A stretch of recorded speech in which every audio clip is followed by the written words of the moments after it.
Chapter 79. Puchi. It was the sound of an arrow piercing into a body. Plop. Sixth guide Reen collapsed to the ground, and together with Jack, she fell. A sharp arrow pierced through the two of them. In the distance, Atlanta maintained her shooting posture and looked at the two pairs of figures that fell in the distance. Mom. Mom. Jack laid in sixth guide Reen's arms and struggled to raise her head to look at her. Sixth guide Reen opened her eyes with difficulty and looked at Jack, who was pierced with her.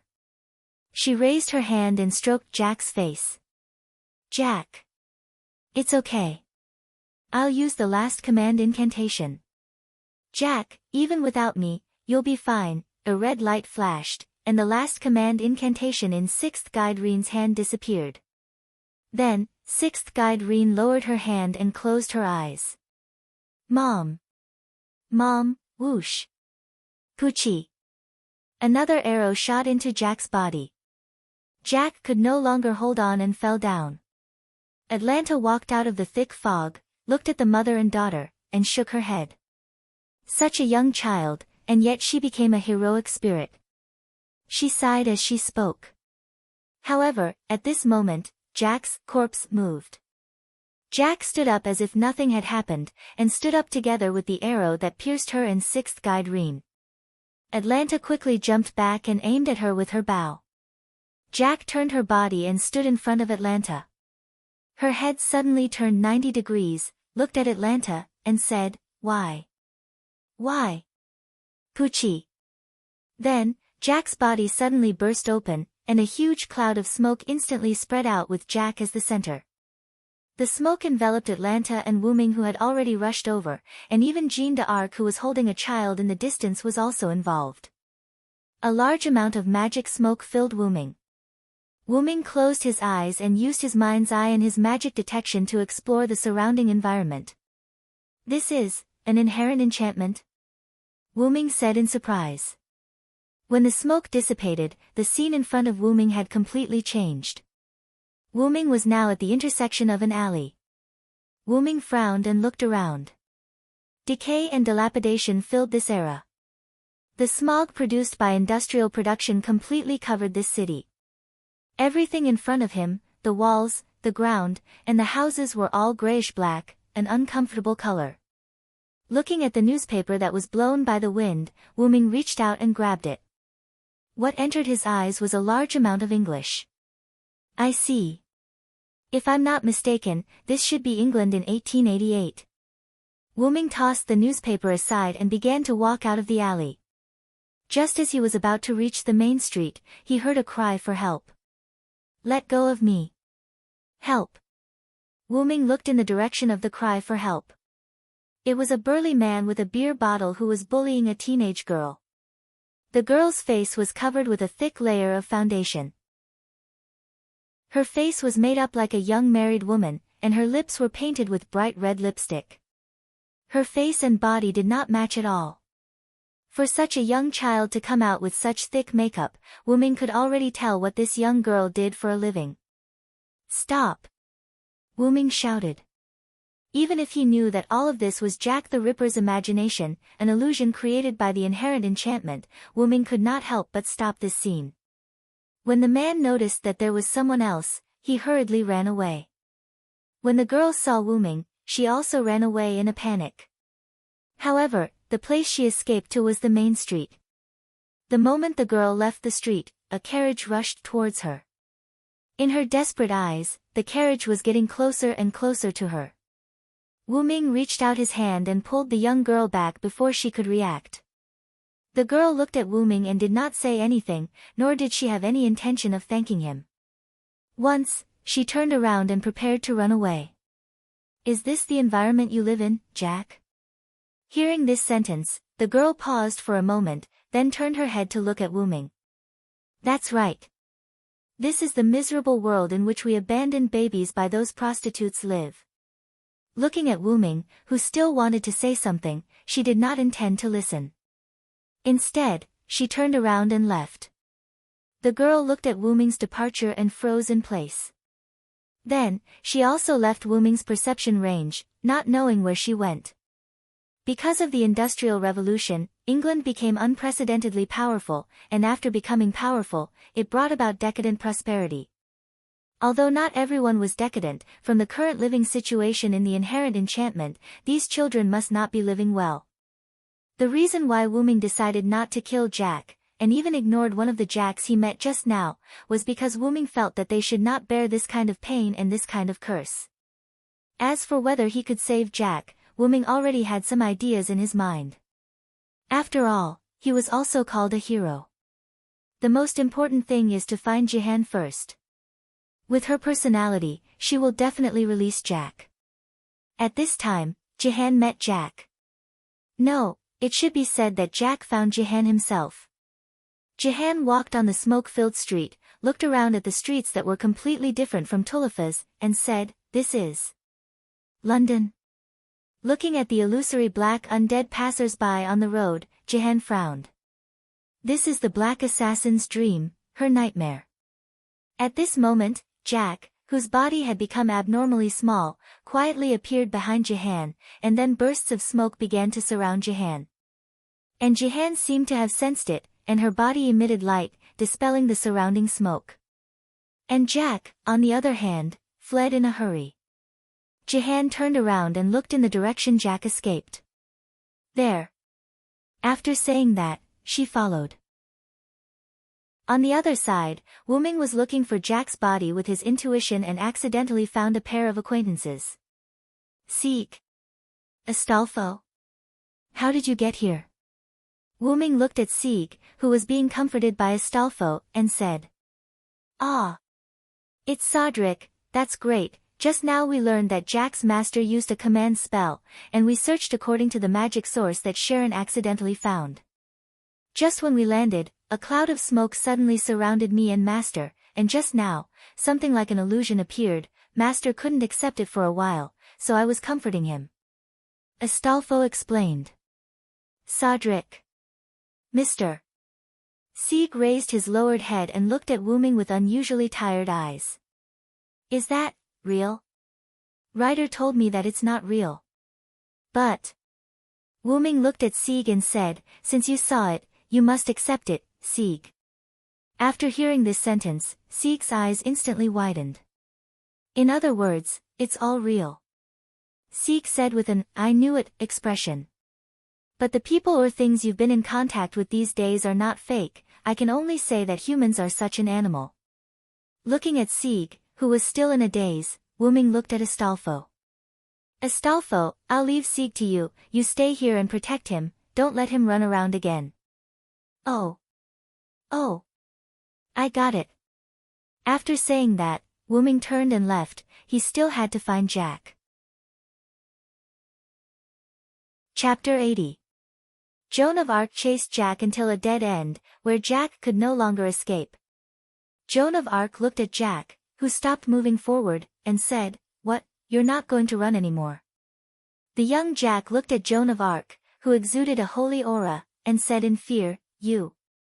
Are you not afraid of Jack the Ripper? Joan of Arc shook her head calmly. All of you are nothing more than victims of a tragedy. Jack was also relatively calm. With a wave of her hand, several children appeared in the smoke around them. They were boys and girls. The oldest was about 11 or 12 years old, and the youngest was about 4 or 5 years old. These children began to ask Joan of Arc for help. Joan of Arc, Lady Joan of Arc, Lady Joan of Arc, please save us. I'm counting on you. Save poor Jack. They raised their hands and moved in the direction of Joan of Arc like a group of ghosts. Joan of Arc said without changing her expression, I can't do it. In an instant, these children stopped their actions and looked at Joan of Arc with their eyes wide open. You have been absorbed by the legend of Jack the Ripper. Then, Joan of Arc's right hand began to glow. Even if I can beat you down, I can't save you. Looking at the children who retreated with wide eyes, Joan of Arc continued. You should understand now. The swelling hatred and the despair of the victims have changed you and turned you into the legend of Jack the Ripper. The young Jack's body retreated in disbelief with a look of despair on his face. Joan of Arc raised her hand and looked at Jack. At this moment, an arrow was shot at Joan of Arc. Joan of Arc retreated abruptly, and the light on her hand disappeared. Joan of Arc looked at Atlanta, who was standing on the roof next to her, and said, "What do you want to do?" "Red Archer." Atlanta jumped in front of the children, protected the children, and then pointed her bow at Joan of Arc. "That's what I want to say. What do you want to do?" "These are all children. Innocent children. These children aren't even evil. They're just sacrificial lambs. They are sad souls crushed by the structure of the world," Atlanta said with a ferocious expression. "If you want to kill them, then I won't let you off." Jean looked at Atlanta and said with a firm and serious expression, "You should also understand that if these children are alive, they will only have more companions." "Shut up. Returning the soul is salvation." "What kind of salvation is that?" Atlanta roared. Then, he shot an arrow filled with anger. He didn't know if it was because of anger or Jean's technique, but Jean just tilted her head slightly and avoided the arrow. "Then let me ask you, you chose to hold the holy flag on the battlefield instead of drawing your sword. Isn't it because you don't want to kill? Isn't it because you don't want your hands to be stained with blood?" Atalanta asked. "What do you think, Red Archer?" Jean said thoughtfully. "Do you think that because I didn't use my sword, I didn't stain my hands with blood? Ever since I decided to participate in that war, my hands have been stained with blood. It was also because of Sodric who helped me share the blood that I was called the Saintess by later generations. If you really think so, you are not the Saintess at all." Atlanta was angry again. "Because of this, I never thought of myself as the Saintess," Jean said naturally. "What?" Atlanta was a little surprised. "That's right, Atlanta." "Who?" Atlanta's arrow pointed to another place. Wuming slowly walked out of the dark street. "It's you." Atlanta looked at Wuming nervously. After all, Wuming's combat power was not to be underestimated. The Red Side servants saw the starlight pillar in the sky garden of Semiramis that day. "I'm not some general who saved the country. Those titles were just given to us by our descendants. Just like Vlad, he was slandered as a vampire, and now he really is a vampire. Just like Jack, he was turned into the Ripper. This is the tragedy of a heroic spirit," Wu Ming said to Jack. Jean just wanted to end the war, to end this evil. It was only because the Lord said that Jean couldn't stand it anymore that Jean joined the war. And Wu Ming also joined the army because he was worried about Jean.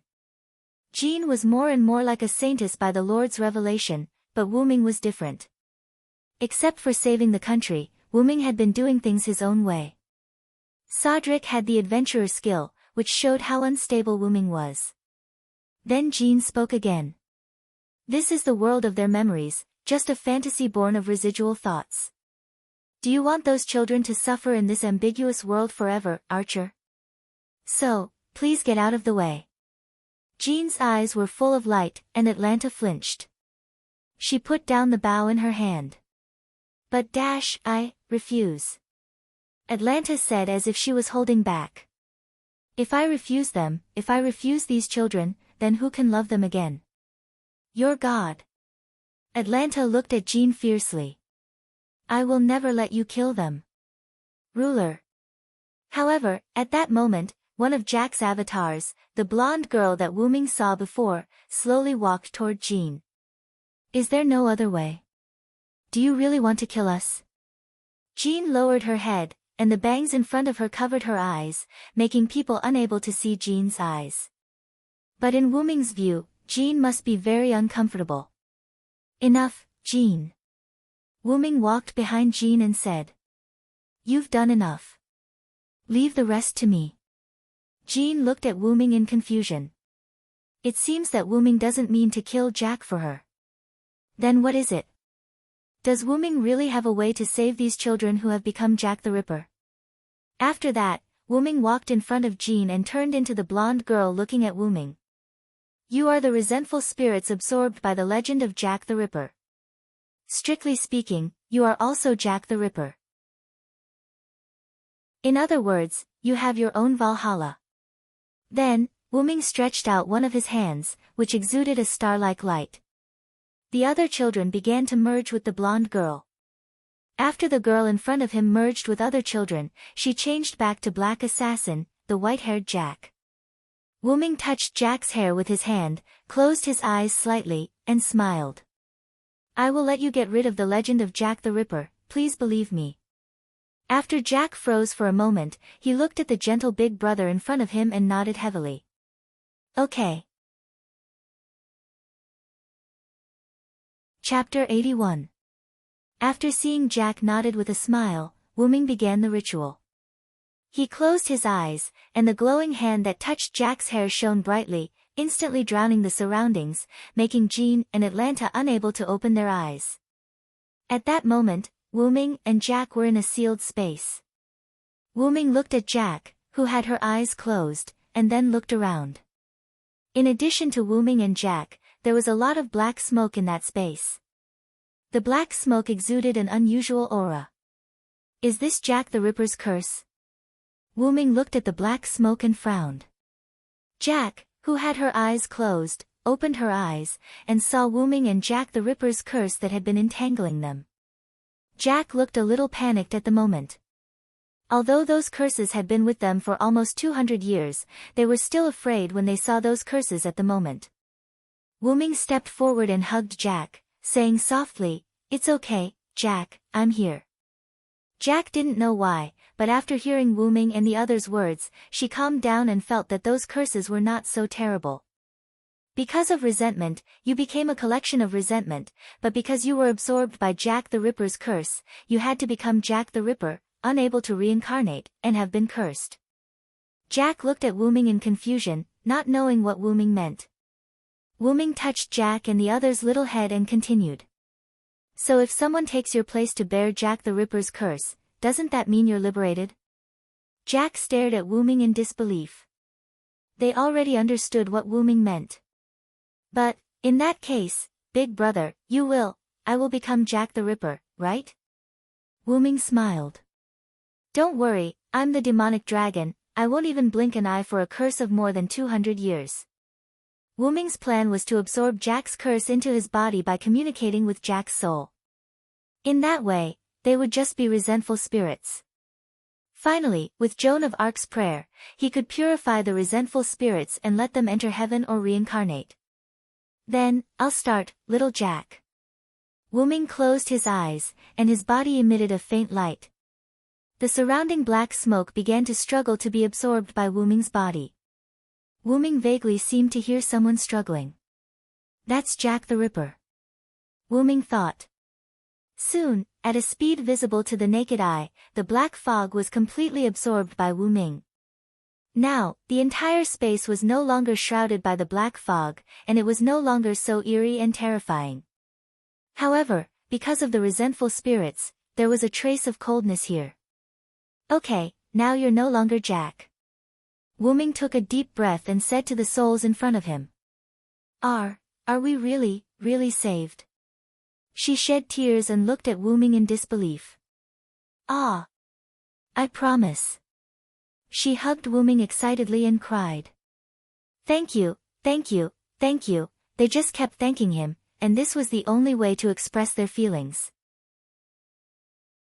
Then, let's go out. Okay. Outside. When the star-like light emitted by Wyrm no longer flickered, Joan of Arc and Atlanta opened their eyes. At this moment, they found that they were no longer in the inherent enchantment, but returned to Tulipa's. Sieg and Astolfo, who were also swept into the inherent enchantment before, also appeared on the street not far away. As for the dense fog, it had also disappeared. After reacting, both Joan of Arc and Atlanta looked at the place where Wyrm and Jack were before. They found that there was only a child with an illusory body beside Wyrm at this moment, and Jack's servant reaction had disappeared. I've rescued Jack from Jack the Ripper's curse. Now she's no longer Jack, she's just a collection of vengeful spirits. Wyrm explained to them. Then Wyrm looked at Joan of Arc and said, Jean, pray for them. At this moment, Joan of Arc was also relieved. After all, if it was just a resentful spirit, as long as it was purified, it could be reincarnated like an ordinary soul.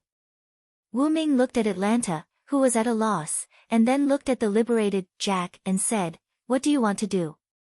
"Jack, that's not Jack." Jack, who was no longer Jack, went directly to Atlanta. "Hey, Sister Atlanta, thank you for protecting us until the end. We are leaving now to start our new life. Goodbye." Atlanta looked at the child who said so and shed tears. The black fog on her right hand also disappeared at this moment. Atlanta wiped her tears and said to Jack, with a smile, "Ah, go, I wish you happiness." Then, under Joan of Arc's prayer, Jack turned into a little starlight and disappeared. Before disappearing, Wu Ming vaguely heard, "Thank you, big brother, goodbye, Jack." Then Wu Ming shook his head again. Obviously, Jack was no longer Jack, and he was Jack. Then, Wu Ming looked at Atlanta. "So, do you have anything to say, Atlanta?" Atlanta seemed to have turned back into the famous huntress because some of the curses around her body had disappeared. "I have nothing to say. Thank you, Cedric." Atlanta looked at Wu Ming, her eyes full of gratitude. Atlanta looked at Joan of Arc again. "I will beat you down and make you agree with my idea of, all children can be saved, ruler." Atlanta was like a hero, challenging another hero. Joan of Arc smiled bitterly. "Ah!" With a roar, Frankenstein fell from the sky and hammered at Atlanta with a giant hammer. Atlanta dodged nimbly, then looked at Wu Ming again with gratitude, jumped on the roof, and left. "Are you okay? I couldn't find you just now." After a while, the thick fog suddenly disappeared. Berserker, who was sent by His Highness Cowles to look for you, saw the red archer and thought you were attacked, so he rushed up directly, Karen said through telepathy. "It's okay. The black assassin has been dealt with. Let's talk about what happened later," Wu Ming replied. Then Wu Ming and Joan of Arc, as well as Astolfo, who was supporting Sieg, and Frankenstein, who came to support, returned to Malnia Citadel. Tulifas returned to its peaceful state. None of the residents here knew that the man-killer fiend incident had been dealt with while they were asleep. Chapter 82. The next day, noon, Marinia Citadel, conference room.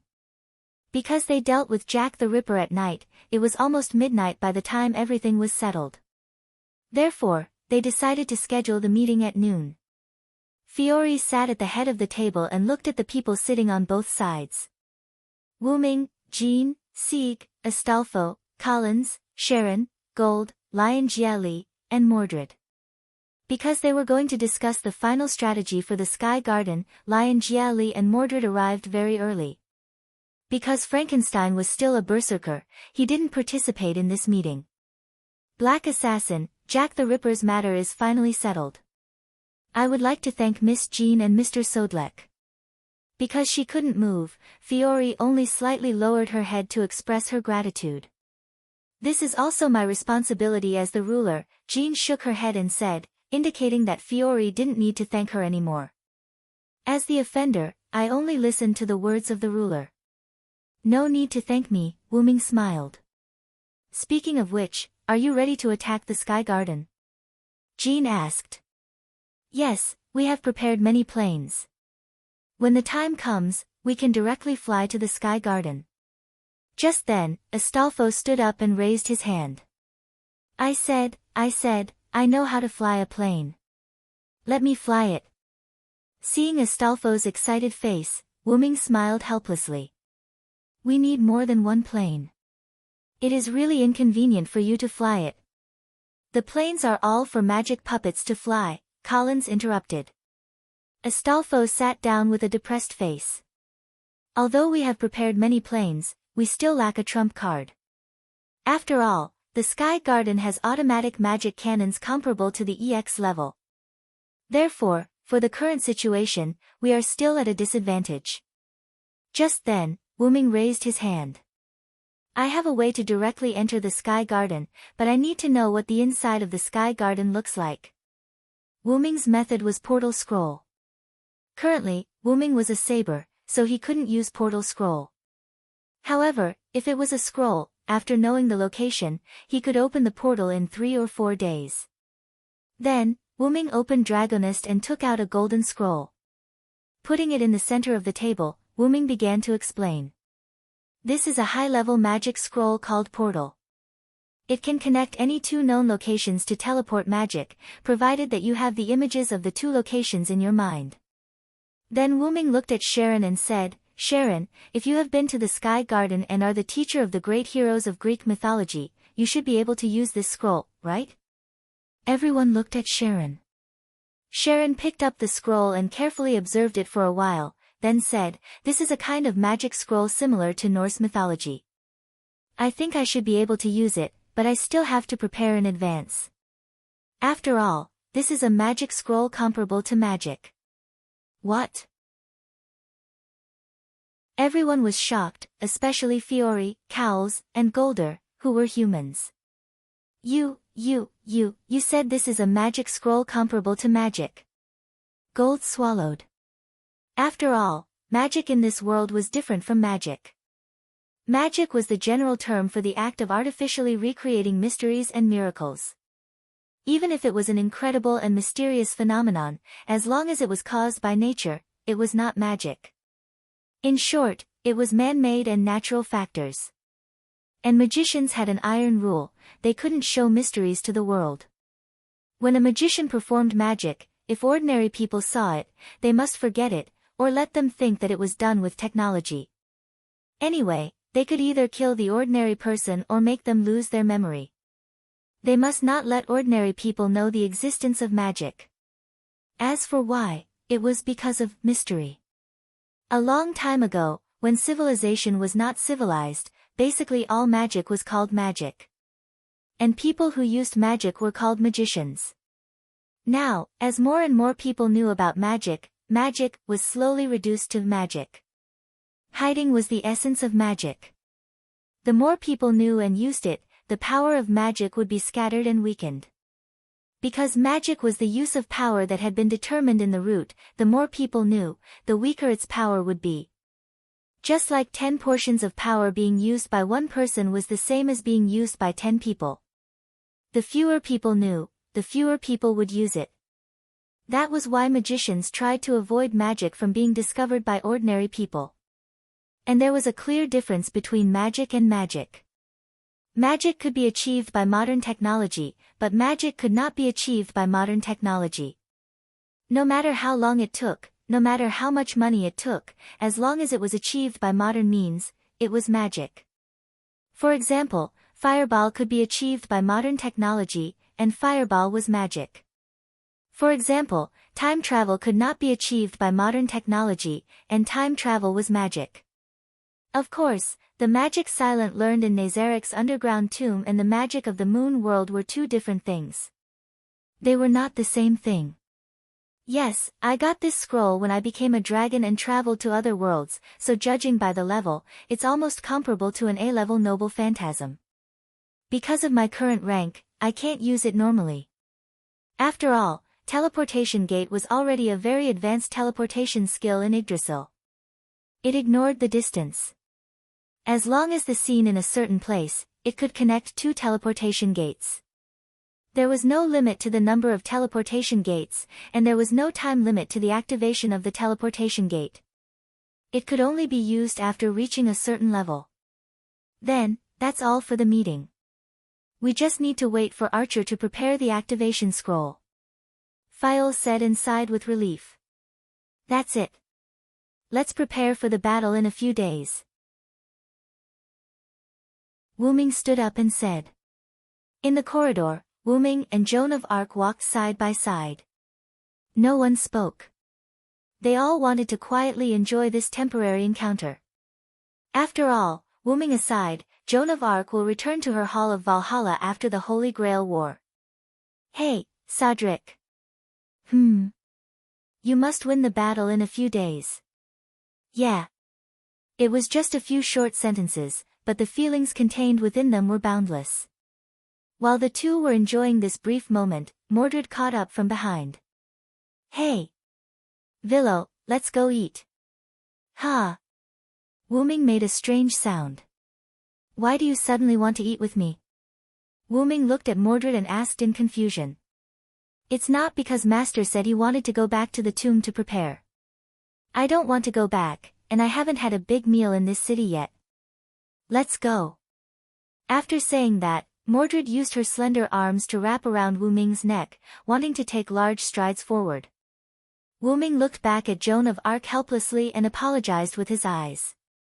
Joan of Arc was taken aback, but after she reacted, she said softly, Cedric, enjoy your meal.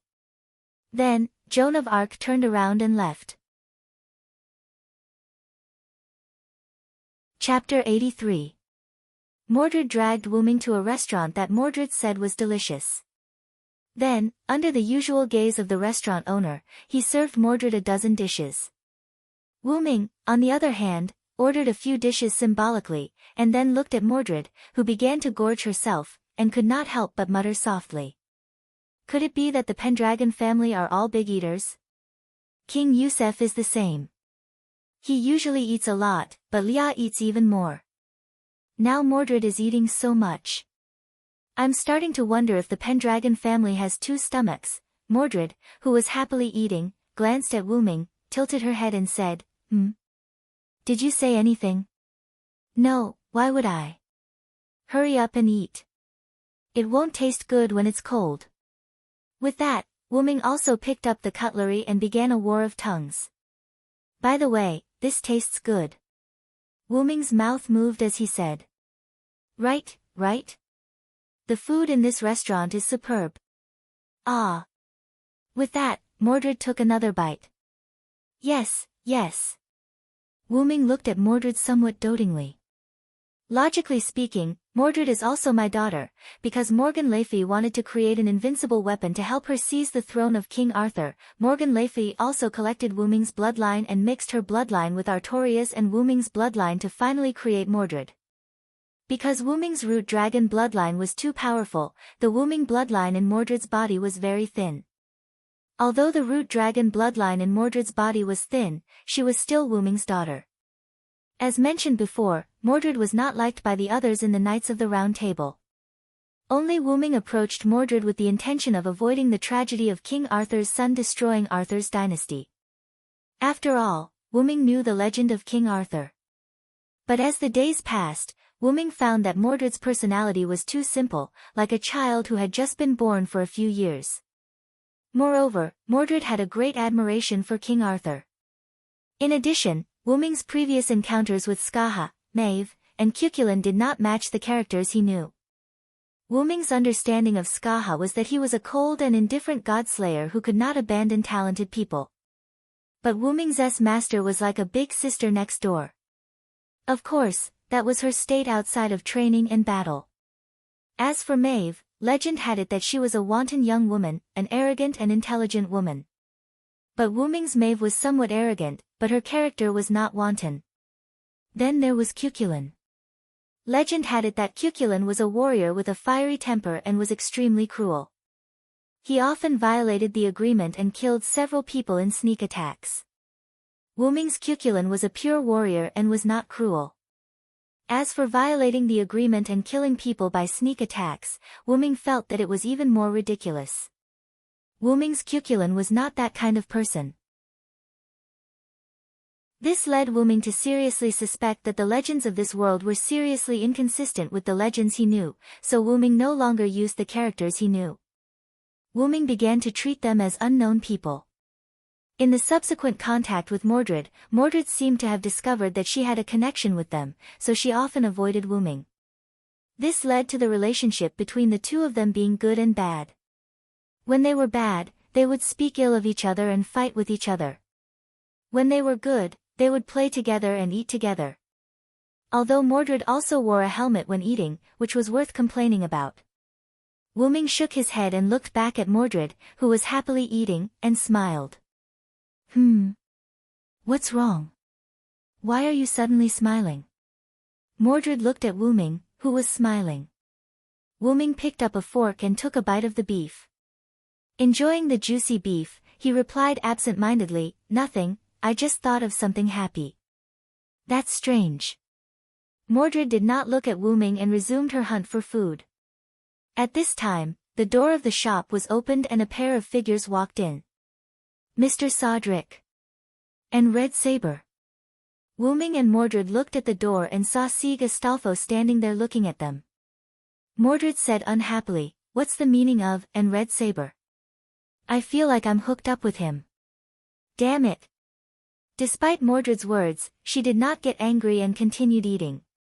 Sieg Astolfo, on the other hand, stood there and smiled awkwardly. Wyrm immediately said, "Since you're here, let's have a meal together." After a while, the shop owner served the dishes that Sieg and Astolfo ordered. However, Sieg and Astolfo did not eat and seemed to have something to say. "What is it? Just say it." Sieg hesitated for a while and looked at Wyrm. "Mr. Sodrick, do you think there is a correct existence in human history?" Wyrm put down his utensils and wiped his mouth with a napkin. "Is it about Jack the Ripper?" "Yes. Although it's not all of human history, but..." Sieg seemed to recall the scenes that he saw in Jack the Ripper's relic, the Dark Mist City. He did not say anything else. "So, Mordred, what do you think about this?" Wyrm did not answer Sieg directly. Instead, he asked Mordred. "Huh? Why are you asking me all of a sudden?" Mordred raised her eyebrows and looked at Wyrm. Mordred said as she chewed on the food in her mouth. "Humans are humans. They can be good or evil depending on the situation. At the end of the day, they are just a group of slightly smarter beasts." Then, she picked up a piece of pastry with a fork and put it into her mouth. They will only act under the influence of their own selfish desires. They will forget the kindness they received, but they will never forget their hatred. The value of protecting them is not even worth a copper coin.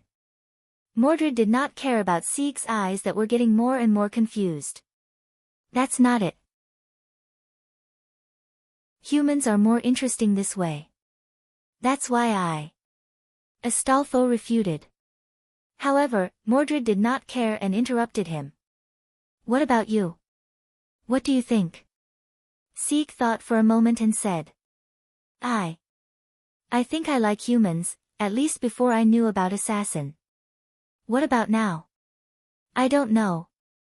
I always thought that protecting was the right thing to do, but now, whether this choice is the right one, I don't know." Looking at Sieg, who lowered his head, Wyrm smiled. "Then, I'll congratulate you first, Sieg."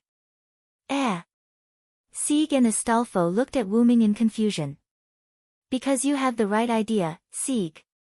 Wyrm looked at Mordred. His gaze made Mordred uncomfortable.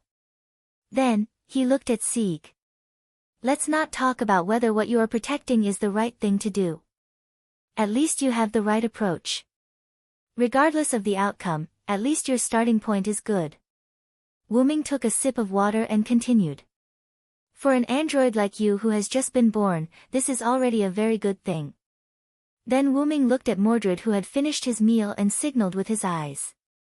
Mordred understood. He stood up and walked to the door. Wyrm also stood up. They were about to leave. "You still have a lot to learn, Sieg. At least I can tell you that there is nothing wrong with protecting humans, but you have to distinguish between those who are worth protecting and those who are not." Mordred walked out of the restaurant, and Wyrm followed closely behind. Wyrm also left a sentence for Sieg. "Only by protecting what is worth protecting, can you live up to that heart of yours." At this moment, Sieg seemed to understand something, but also seemed to not understand something. In short, he no longer felt as tired as before. "Oh yeah, help me pay the bill." Wyrm's voice came after he walked away. Then, Sieg and Astolfo fell to the ground and could not get up again. Chapter 84. 3 days later, in the evening, Black Castor's abandoned workshop. Everyone gathered there. Sharon was one step away from successfully implementing the portal scroll.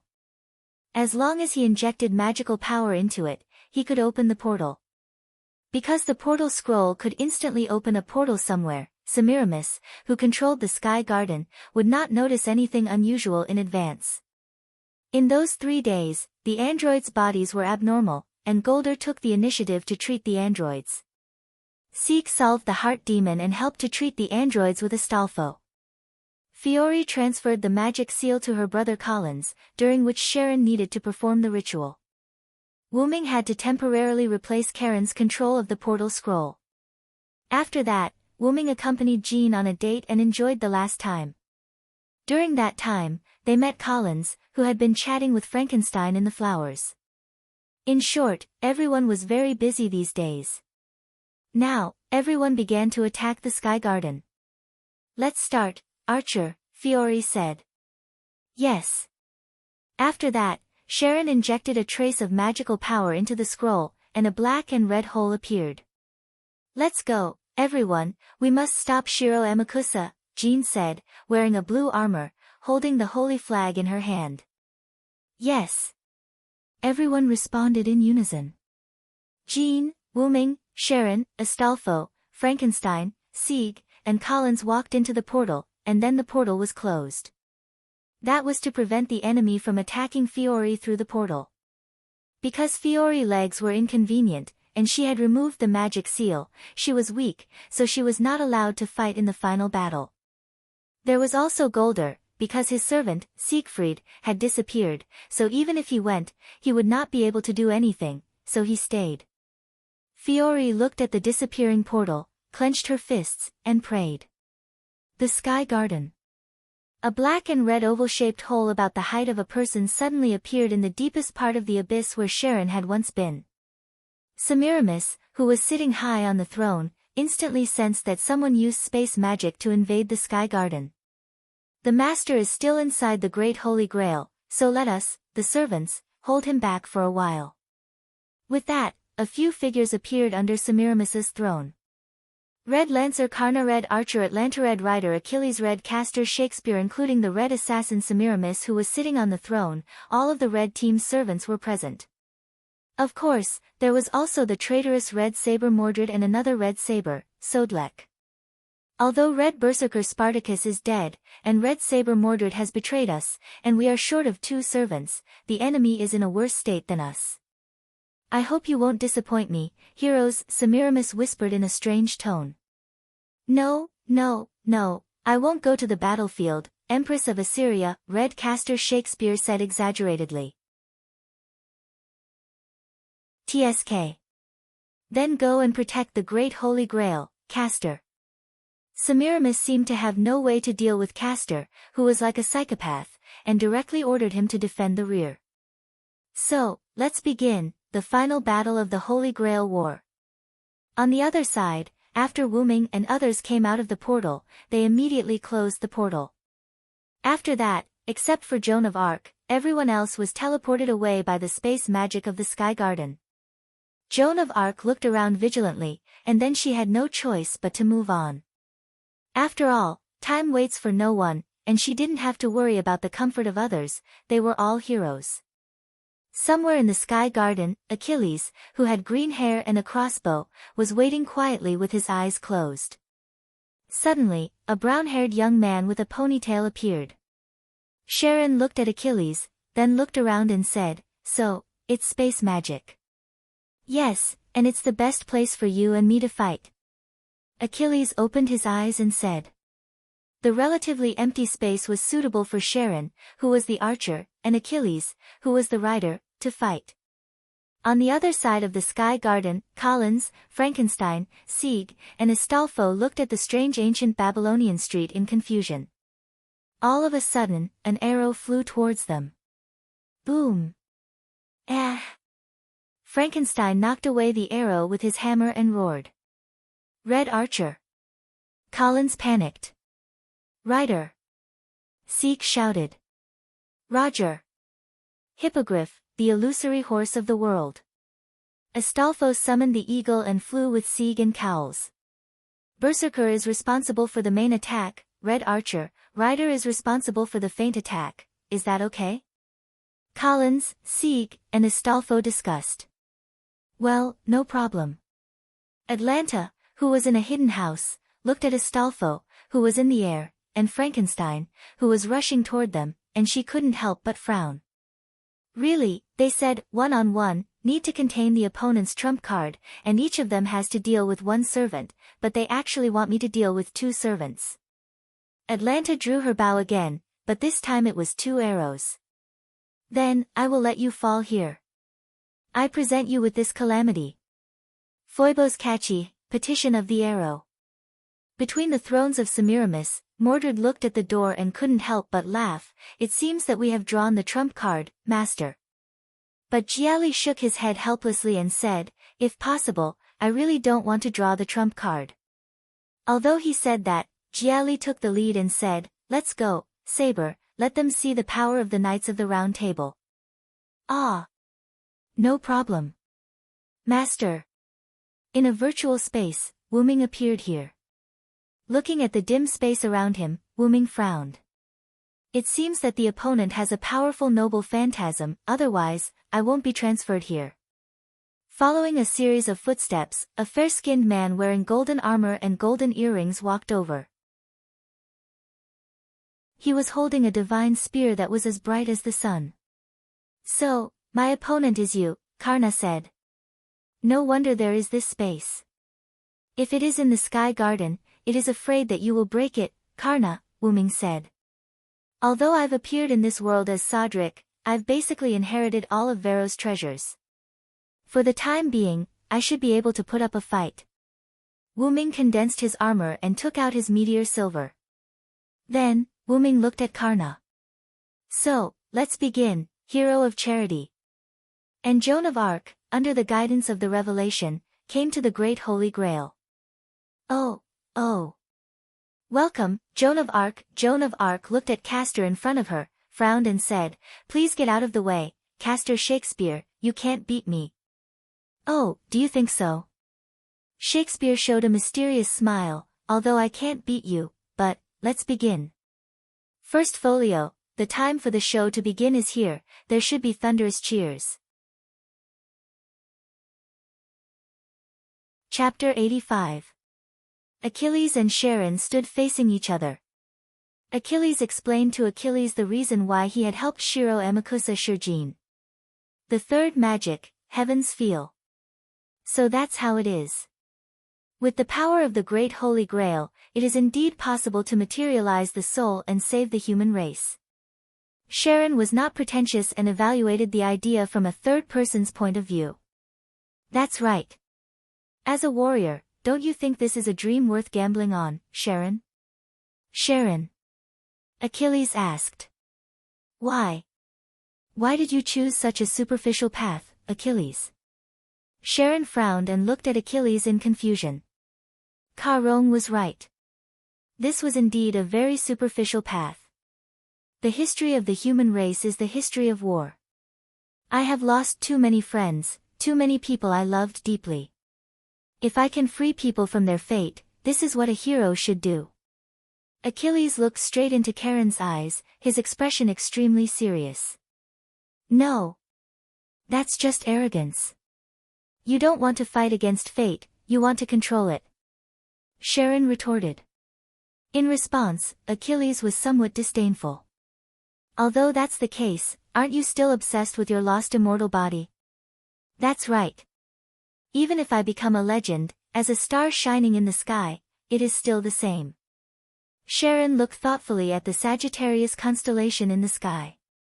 And even though Charon's parents never loved him from the beginning, and his mother even voluntarily became a Linden after giving birth to him, he still wanted to take back the proof of his blood relationship with his parents. Is that so? Even if you become a star, you can't get rid of your fate? This is what a hero is. After saying that, Achilles raised his gun and aimed at Charon. Come on, Black Archer. Ah! Red Rider. Arrows flew, and the tip of the gun surged. The two kept jumping, sometimes Achilles fought Charon in close range, sometimes Charon opened up a distance and shot at Achilles from afar. But overall, Achilles was at a disadvantage. What's wrong, Achilles? Is this all you can do? As your master, I am very disappointed. Damn it! Achilles dodged an arrow and said angrily. It was normal. After all, Achilles' moves were taught by Charon. Basically, Charon could almost predict what Achilles wanted to do as soon as he moved. Moreover, Charon also had B+ clairvoyance and a mind's eye, true. Clairvoyance B+, good vision. Capture of distant targets. Dynamic vision increased. At the same time, mind's eye, true, can also achieve limited vision. Mind's eye, true insight cultivated through cultivation and forging. It was a battle theory that allowed one to calmly grasp one's own situation and the enemy's abilities while at a disadvantage and find a way out. With clairvoyance, Achilles' heel. Although it was only for a short moment, it was a blink of an eye could decide the outcome of the battle. As Charon's disciple, Achilles naturally knew of his master's abilities. So,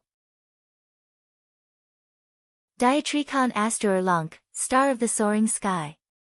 Achilles instantly threw the spear to Charon and activated his noble phantasm. The surrounding space froze.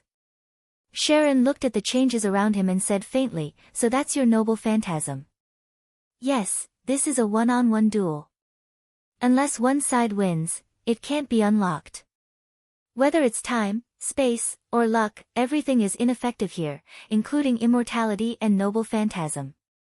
Only your own power can work here, and if one side loses, the failure will also be transmitted to the other side. Although it's ineffective if the other side doesn't want to fight one-on-one, we are indeed in a one-on-one duel right now, and I believe you won't choose to run away." Charon replied, "So that's how it is. As long as I don't want to run away, this place won't disappear.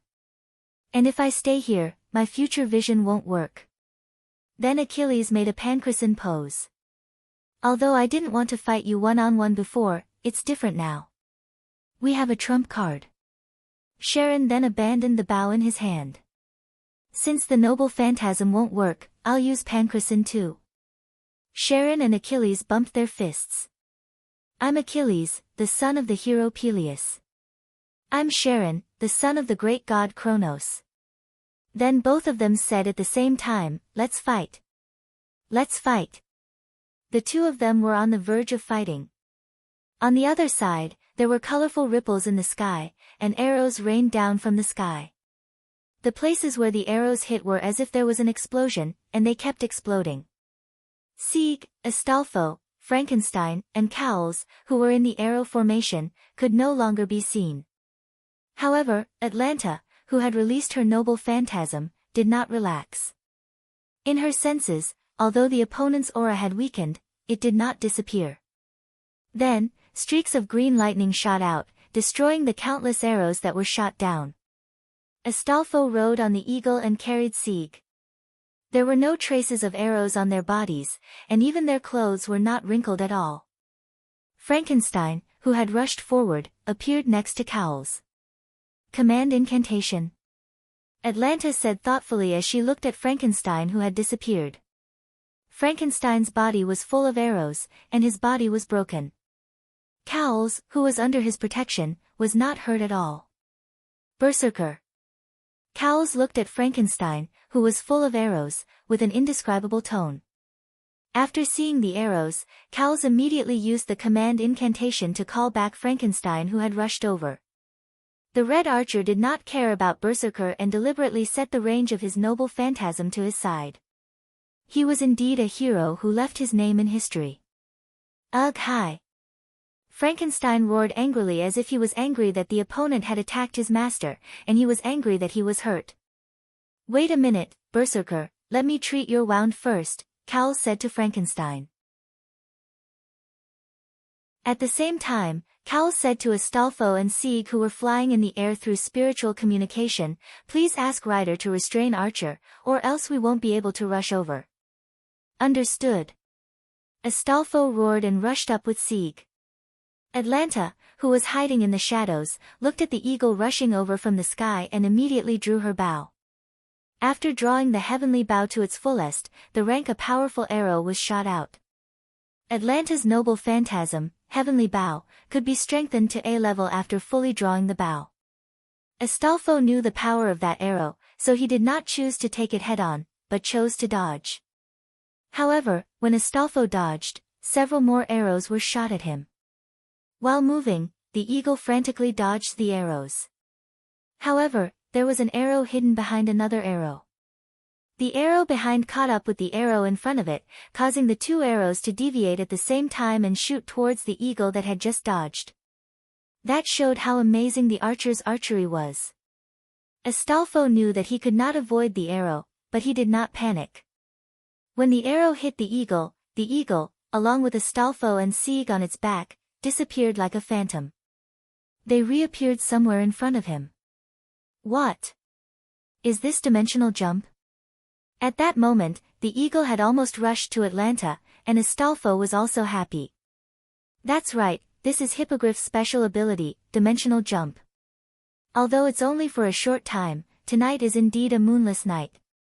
Don't underestimate me as one of Charlemagne's 12 warriors. Astolfo had a legend that the moon took away his rationality, so it was not surprising that Astolfo regained his rationality on a moonless night. Astolfo instantly poured his magical power into the eagle's body and activated the eagle's B-level noble phantasm. Although the eagle's level was inferior to the griffin, which was a divine beast, the crushing damage caused by its dash was comparable to a grade of physical attack. Go! Hippogriff. Chapter 86.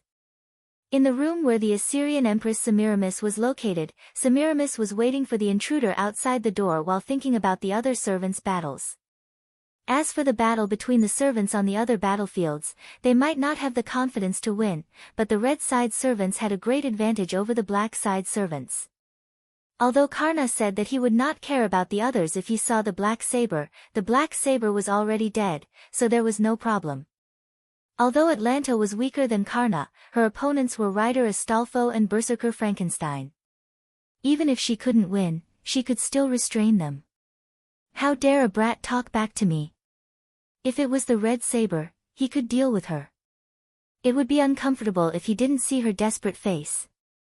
As for Achilles and his master Charon, Achilles promised that he would win, but even if he didn't win, it would be fine. After all, there was still Karna, and the master's words were about to come out. And Shakespeare's noble phantasm was restrained by Joan of Arc, so there was no need to worry at all. So it was about time. Semiramis finished thinking and looked at the door in front of her that opened automatically. A ferocious uncle with sunglasses and a non-mainstream girl walked in. She smiled. Oh, there's actually someone guarding the house. You're really obedient, assassin. Mordred directly mocked her. Semiramis instantly changed from smiling to gnashing her teeth, but on the surface, she was still polite. You're a bit arrogant for someone who has never sat on the throne before. What are you talking about? I'll just kick you down. Hearing Mordred's words, Semiramis couldn't help but smile. Then she smiled and said, the reason why I used space teleportation to lead you here is that I want to personally teach you how to talk. Semiramis waved her hand, and several pipes stretched out from the surrounding walls, spraying a kind of lavender mist. At this moment, Mordred also noticed that the door was beginning to close. It's a trap. Master. In an instant, Mordred roared and kicked the lion out of the door that was about to close. And because Mordred didn't use much strength, the lion quickly landed, and then quickly threw a crystal to Mordred, who was still in the room. The door closed. Damn it. Saber, come to my side. One of the 4 command seals in Lion Jiali's hand disappeared, but the command seal's effect didn't happen. What? The command incantation won't work anymore. I have some understanding of command incantations. Semiramis' voice suddenly sounded. She continued, although the time is short, I can also interfere with the master's contract with the servant, including command incantations. Damn it. Jiali the lion could only wait anxiously outside the door. Let's hope that Sodric's item is effective. Inside the door, the space was filled with a faint poisonous fog. Mordred put on his armor, and at the same time, he immediately poured a trace of magic power into the crystal that Lion Jiali threw in. In an instant, the power of the crystal enveloped Mordred, making the poisonous fog around Mordred unable to invade. What? This time, it was Semiramis who was shocked. What kind of item is that? It can actually block my poison. Mordred held the crystal that was emitting a faint light and said softly, "You've helped a lot, Willow. I'll treat you to a drink." This item was the one that Wyrm gave every participant when he knew Semiramis' real name. At that time, Wyrm said, "Semiramis is the most ancient poison killer. We are going to enter the poison killer's noble phantasm, so we have to be careful. Especially Sharon, if he falls into her trap, he'll be finished. But the rest of you, don't be careless. This crystal is an item that is used to resist poison. Just pour a trace of magic into it and it can be activated. Carry it with you, just in case." Mordred gave the crystal to Giali. Mordred said that it was too much of a hindrance to carry it, and that it would be used when the time came. Giali the lion threw the anti-poison crystal into the door before it closed. Wyrm also judged the level of the Yggdrasil, world tree, item in the moon-shaped world. World-level items were classified as EX, God-level items were classified as A, Legendary-level items were classified as B, Holy Relic items were classified as C, Heritage-level items were classified as D, and the highest-level items were classified as E. What do you think? Vicious woman. What other tricks do you have? Use them all. Mordred opened her helmet and put the crystal into her mouth. The crystal was not very big, and it just happened to fill her mouth. Then, Mordred closed her helmet and rushed towards Semiramis. Tisk! Semiramis spat in displeasure. She then activated a magic array around herself. The magic circle shot out countless magic bullets and magic lasers. Mordred dodged the magic lasers and used her sword to disperse the magic bullets. Then, she ran towards Semiramis. Following an even bigger magic circle, a huge beam of light swept towards Mordred, producing a large amount of flames. Mordred rushed out of the flames and shouted, "Is this all you've got?" Semiramis smiled. Then, several magic circles appeared, and several chains made of poisonous fog shot towards Mordred. Because she was in the air, Mordred could not dodge and was instantly entangled by the chains. Semiramis controlled the chains to swing Mordred around wantonly. Then, she smiled and said, "How does it feel to be a little bug?" Mordred cut off the chains and jumped to the ground. She instantly released her magic and rushed towards Semiramis, who was sitting on the throne, like a red lightning bolt. After dodging all the entangling chains, Mordred soared into the sky and shot towards Semiramis. "Got it!" Mordred shouted. Crash! Accompanied by the sound of rattling chains, Mordred was firmly entangled by several chains. The tip of her sword was still a few centimeters away from Semiramis, but these few centimeters were like a natural moat that couldn't be crossed. "You'd better return to the audience." Semiramis chuckled. A large amount of water burst out from her side and washed Mordred to the ground. A huge green fish that looked like a loach appeared from the water and rushed towards Mordred. As the daughter of the fish god, Semiramis had the ability to summon the divine fish of the gods. It opened its mouth, which was as tall as two people, and bit down viciously at Mordred. Mordred blocked its mouth with her sword and gathered red lightning in her other hand. She then shot it out and killed the divine fish. A large number of divine fish appeared from the water and tried to bite Mordred. Mordred held her sword with both hands and gathered her magic on the sword, causing it to emit red lightning. Finally, she released the lightning and killed the divine fish. Mordred had learned her lesson this time. She did not get close to the divine fish and activated her relic. Clarent, Blood Arthur. Suddenly, the hall was covered by red lightning. On the other hand, in the battle space that was specially designed for fighting, a flame and a meteor kept colliding in the air. Karna and Wyrm were fighting fiercely. The entire space was almost destroyed. There was not a single piece of undamaged ground. Karna sometimes fought Wyrm in close combat with his superb martial arts skills. Sometimes, he would use his relic to attack Wyrm. Brahmastra, Brahma, cover the earth. On the other hand, Wu Ming was constantly fighting against Karna, constantly activating his noble artifacts to fight back. X Silver. The hot spear tip and the surging sword tip were fighting each other. They were evenly matched. No wonder you're a Villo of the Knights of the Round Table, the strongest knight, Karna said. You flatter me, Karna. But I'm Sodric now, so don't be mistaken. Wu Ming stood not far from Karna and said. You can't use all your abilities as a Villo now, right? Karna suddenly asked. Although I can't use all my abilities as a Villo, I can use all my abilities as a warrior. Do you want to try, Karna? The two of them looked at each other with a faint smile on their faces.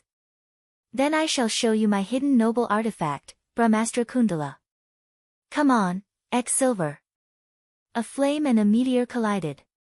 The two energy beams fell into a silent zone. Then, like a nuclear bomb exploding, a huge mushroom cloud burst out from the point of contact between the relic and their weapons.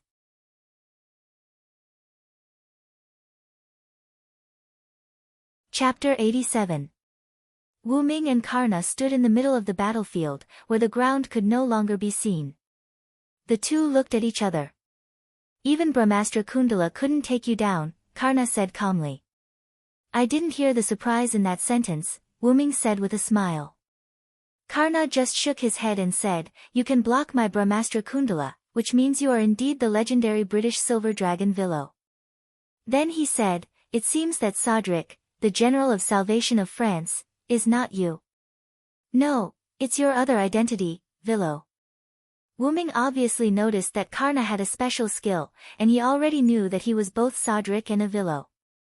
Poor man's insight the ability to see through the other party's character and attribute, and not be deceived by verbal excuses and deceit. I once had the honor to ask the weak about their life and value, so I have the ability to see through the other party's character and attribute, Karna explained. You are not an evil person. In that case, the rumor that the Villo who transformed into the demonic dragon possessed Sodric is a rumor.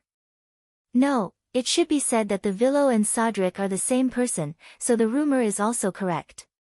Wu Ming couldn't help but praise, as expected of Karna, the hero of charity. Yes, I am both Sodric and a Villo, but I am now summoned as Sodric, so I only have Sodric's skills and noble phantoms. Karna said, then, in order to show my respect, I will give you my strongest attack. After that, Karna's body began to ignite in flames. Upon closer inspection, the thin and sturdy golden armor on his body began to turn into flames. The flames gathered at the tip of the divine spear transformed from the Brahmastra. Is that so? Then I can't hide it anymore. As he spoke, Wu Ming also raised his silver knight sword. Comprehend the mercy of the King of Gods. Karna raised his spear, and the air around him began to heat up. Indra, watch carefully. The armor completely peeled off his body and turned into flames. The damaged ground around him began to melt. Extermination, this stab. The flames wrapped around the tip of the spear, forming a huge lightning spear. At this point, this place was already a sea of flames. Burn completely. A huge sun will shone behind him. Vasvi Shakti, O sun, submit to death. The stars hidden in the world. Meteor Silver's blade began to emit a white light, illuminating everything around it. A sacred sword that can wipe out all evil. Cracks appeared on the body of the sword, and an even more dazzling golden light burst forth from within.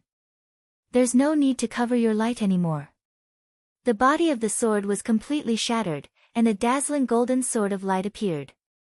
It was constantly floating, and the silver sword fragments were attached to the golden sword of light. Shine! The sword of light soared into the sky. Silver meteor. The unparalleled lightning collided with the dazzling starlight. The space somewhere in the sky garden gradually cracked. Sharon and Achilles were in an independent small world. Atlanta and Astolfo, Sieg, Frankenstein, and Cowles were in the residential area of the Sky Garden. Semiramis and Mordred between the thrones, and Jia Li, the lion outside the door. Joan of Arc in the environment, and Shakespeare, who was playing the role of evil. Shiro Amakusa, who was about to walk out of the Great Holy Grail. These people all saw the scene and heard the sound of the world's destruction. Boom boom boom boom boom. The cracked space directly exploded, and a huge amount of energy violently poured onto the sky garden. A large amount of light seemed to have turned into a substance, raging and destroying everything in the sky garden. Whether it was Achilles and Sharon who came out of the one-on-one space after removing the star of soaring skies Diatrico Aster Lonk. Atlanta, who realized the crisis and fled quickly, and Astolfo, Sieg, Frankenstein, and Cowles, who were carried by the eagle. They were all desperately running in the opposite direction of the light. To be precise, they were fleeing. Almost everyone used skills or noble phantoms. Achilles used his noble phantoms, which allowed him to pass through the vast battlefield in one breath. Even if there were obstacles in the field, his speed would not be reduced. Sharon used his skill, Divine Wisdom A+, to simulate his own skill as a centaur, 1,000-mile scamper. Divine Wisdom A+, except for the hero's unique skills, almost all skills, limited to ancient Greece, can be played with BA-level proficiency. 1,000-mile scamper A has endless stamina for long-distance movement, and the agility parameter temporarily increases rapidly. It can also play the effect of increasing the endurance and strength parameter when running at full speed. Atlanta used her skill, Crossing Arcadia. Crossing Arcadia B can move across all obstacles in the field, including the enemy. Because on the edge of crisis, Atlanta did not use another skill, Aesthetics of Pursuit.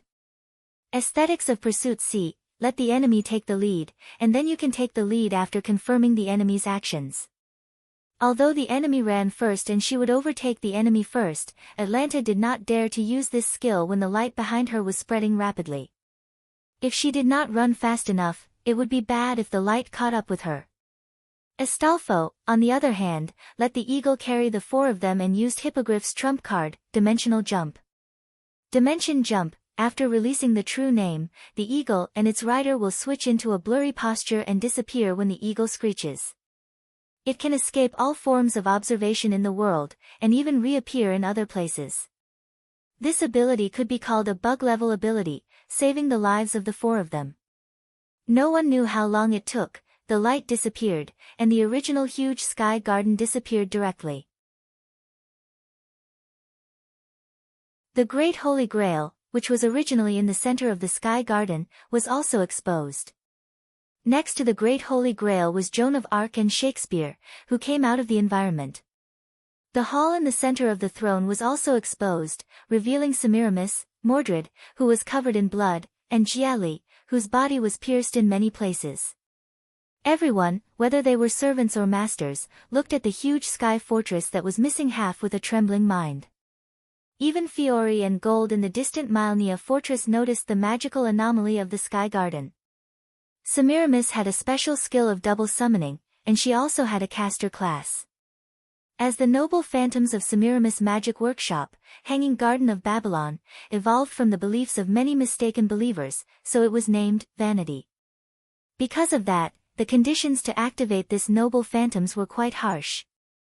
Not only did it require the wood, stone, minerals, plants, water, and other materials from the ruins near Iraq's capital, Baghra, where Semiramis lived, but it also required 3 days and 3 nights of non-stop chanting to complete it.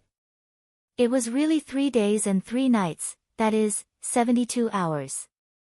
And now, this magnificent building was about to disappear once again.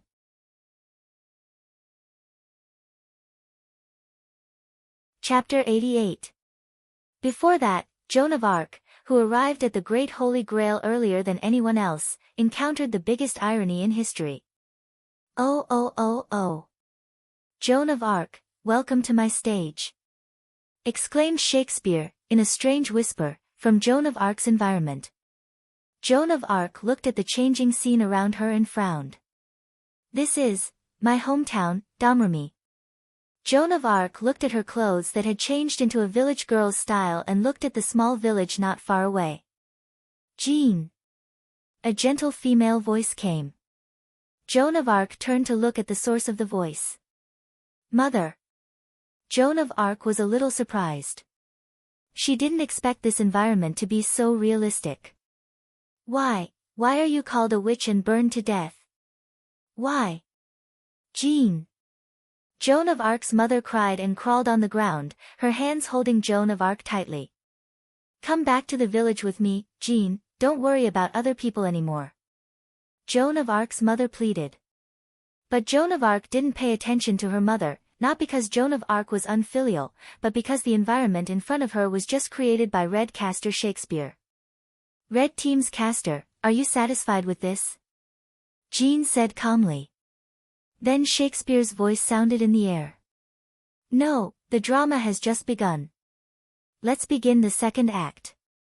When Shakespeare's voice fell, Joan of Arc found that there were two curtains in front of her, like the curtain on the opening and the closing stage. One opened. When the curtain opened, the scene in front of Joan of Arc changed again. Joan of Arc stood on a high ground, holding the holy flag in her hand, commanding the French soldiers behind her to rush to the British enemy. For a time, the entire battlefield was covered with blood, and a lot of lives were constantly lost.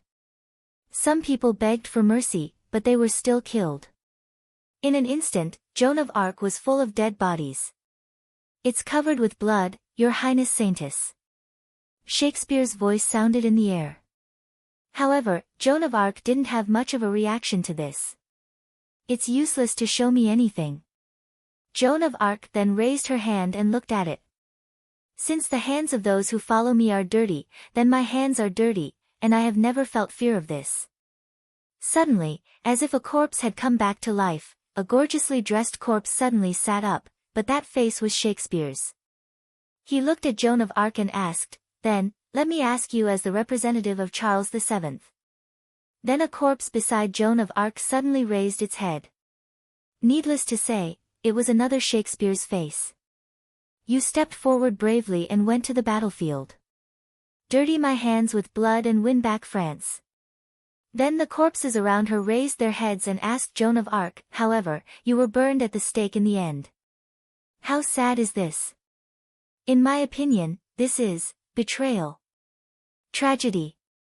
Despair. Even so, do you still believe in the Lord? Do you still think that fighting is meaningful? However, Jean still turned a blind eye to these and replied calmly, of course. My death is a fate that I have never escaped. Then Joan of Arc raised the holy flag in her hand and said, since I raised this flag, I have lost the right to die peacefully in my hometown. For Joan of Arc, who was not affected in the slightest, Shakespeare was not disappointed. One of the corpses snapped his fingers, and the scene changed. Joan of Arc looked at herself in a prisoner's uniform, her hands were handcuffed, and the handcuffs were connected to this rope. She was led forward by a knight riding a horse in front of her. In this way, how could Joan of Arc not know where she was now? What a bad taste, Castor. Joan of Arc said sarcastically to Shakespeare. No, this time it's not you, Lady Saint. The knight riding the horse in front turned back and looked at Joan of Arc. Sure enough, it was another Shakespeare's face. Shakespeare pointed to the front, and Joan of Arc looked in the direction he pointed. Joan of Arc's pupils shrank slightly. Sauterlech. Yes, it was Joan of Arc's childhood friend, General Sauterlech, or Wu Ming, who was burned at the stake in this illusion. Wu Ming's eyes were lifeless as he was tied to a pillar by iron chains. The flames around his body were burning fiercely. Joan of Arc hurriedly ran over, but when she was still a certain distance away from Wu Ming, she was pulled by the rope in her hand. Why? Why didn't you burn me? Joan of Arc hurriedly asked a priest standing under the execution platform. The priest looked back at Joan of Arc with Shakespeare's face, took out his noble phantasm, and replied to Joan of Arc, the fantasy constructed by my noble phantasm is your memory, that is to say, the death of General Sauterlech is your idea, Saint Joan of Arc. Shakespeare's last words hit Joan of Arc's heart, and she began to panic. No, how could it be? Joan of Arc couldn't help but think of the scene where Sauterlech rushed to her with wounds all over his body and was burned to death with her. Is it really me? And Shakespeare said like a kidnapper, yes. It's all your fault. At this moment, an incomparably terrifying magical power came this way in Shakespeare's perception. Because this magical power was so terrifying that even Joan of Arc, who was in the illusion, noticed it. The illusion where Joan of Arc was shattered like a mirror, and it instantly shattered. What? My noble phantasm is actually... Outside, Shakespeare and Joan of Arc still stood in place. However, on the other side of the hall, the originally gorgeous hall suddenly lost a piece, revealing a vast sky. This magical power is Soderlek, Joan of Arc said. At this moment, Joan of Arc, who had escaped from the illusion created by Shakespeare's noble phantasm, the hour of the play has arrived, and here shall be thunderous applause, would no longer be deceived by Shakespeare's rhetoric. In comparison, at this moment, Shakespeare had lost his noble phantasm. Subsequently, the floating fortress, hanging garden of Babylon, which had lost half of its power, had completely lost its ability to float. Although the central area had been slightly damaged, this little bit would not be of any help to the Sky Garden, which had lost half of its floating ability. The reason why the floating garden could float was because of the inverted magic inside. Whether it was water or plants, they would flow and grow in the opposite direction. The water would flow from top to bottom, and the plants would stay from bottom to top. At this moment, in the central area with the Great Holy Grail, a large amount of water began to fly to the sky. After leaving the magic range of the floating garden, it fell to the ground. Not only the water, but a large number of broken buildings began to fall to the ground.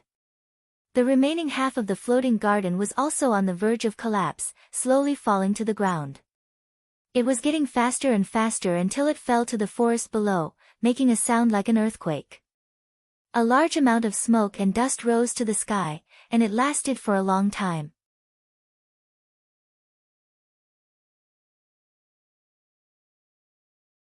Chapter 89. Amidst the ruins of a large number of buildings, a hand suddenly reached out from one of the taller ruins. Accompanied by a burst of debris and dirt, Wyrm struggled to crawl out. Wyrm was covered in wounds, and his broken armor was almost completely gone. Wyrm panted heavily and looked ahead tiredly. He saw another hand reaching out from the taller ruins. However, compared to Wyrm who struggled to climb out, this figure was more illusory and weak. After getting out of the ruins, he half-squatted on the ground. Karna could no longer stand. After all, compared to Wyrm who did not sacrifice any defense, Karna had stripped off the armor that was connected to his skin to form Karna's most powerful noble artifact, Sun Wheel, Obedient Death, Vasvi Shakti. In the Hindu mythological narrative, Mahabharata, Karna was willing to strip off his armor and give it to the Thunder Emperor Indra because he knew that he had been tricked. Indra was moved and gave Karna a divine spear that could kill everything with one hit. The noble artifact that evolved from it became Karna's strongest defense and received a certain degree of damage to obtain his most powerful attack. However, because his body was already damaged and had no defense, under the aftermath of the collision between Sun Wheel, Obedient Death, Vasvi Shakti, and Meteor Silver Meteor, Karna's injuries were more serious than Wyrm's. Even his spirit core was slightly cracked. Cough. As expected of the legendary knight Vilo, Saranth. What a beautiful attack, cough cough cough. Karna said to Wyrm with a weak smile. It was obvious that Karna was having a good time even though he was in a terrible state. Wyrm also smiled happily and said, "You don't have to flatter me, Karna. If it weren't for the fact that the virtual space we were in prevented the explosion from spreading, you wouldn't have been so badly injured." Wyrm was right. Because the virtual space was comparable to an inherent barrier, the aftermath of Wyrm and Karna's noble artifacts did not cause it to explode. As a result, the aftermath of the explosion caused secondary damage to Wyrm and Karna, which was why they were in such a sorry state. It was like comparing the damage caused by a bomb exploding in a narrow room with the damage caused by an explosion in an open space. Wyrm was not so bad. Although he was not in his true form, he still had the protection of his incomplete dragon scales, so his spirit core was not damaged. However, he was still injured. Cough cough. I've heard of the star Holy Sword X Silver. Now that I've seen it, its power is indeed extraordinary. In the face of Karna's praise, Wuming felt a little helpless, and blushed inwardly. After all, Wuming did not have this noble artifact in the first place. Wuming, who was in the real world of Wuming, did not have this noble artifact. Even Wuming, who was in the real world of Villo, did not have this noble artifact. This noble artifact evolved from one of Wuming's skills with the help of suppression. Miracle, legendary. Dragon, legendary. Miracle, legendary. Before Wuming faced Karna's strongest attack, he had the belief that he had to win, which led to the activation of this skill. In addition, the suppression of the world where Wuming was in had a special relationship with Wuming, so to a certain extent, it supported Wuming, allowing him to obtain an evolved noble artifact. Silver Meteor, X Silver Meteor, Level, EX Type, Evil Noble Artifact Distance. Maximum Catch. This was a treasure created by the suppression of the planet. The Sacred Star Sword, which had been released from its suppression, had the effect of judging the enemy as evil. As long as the enemy was the owner's enemy or someone who had to be defeated, the Sacred Star Sword would give the enemy the attribute of evil. The target of the judgment was both a person and an object.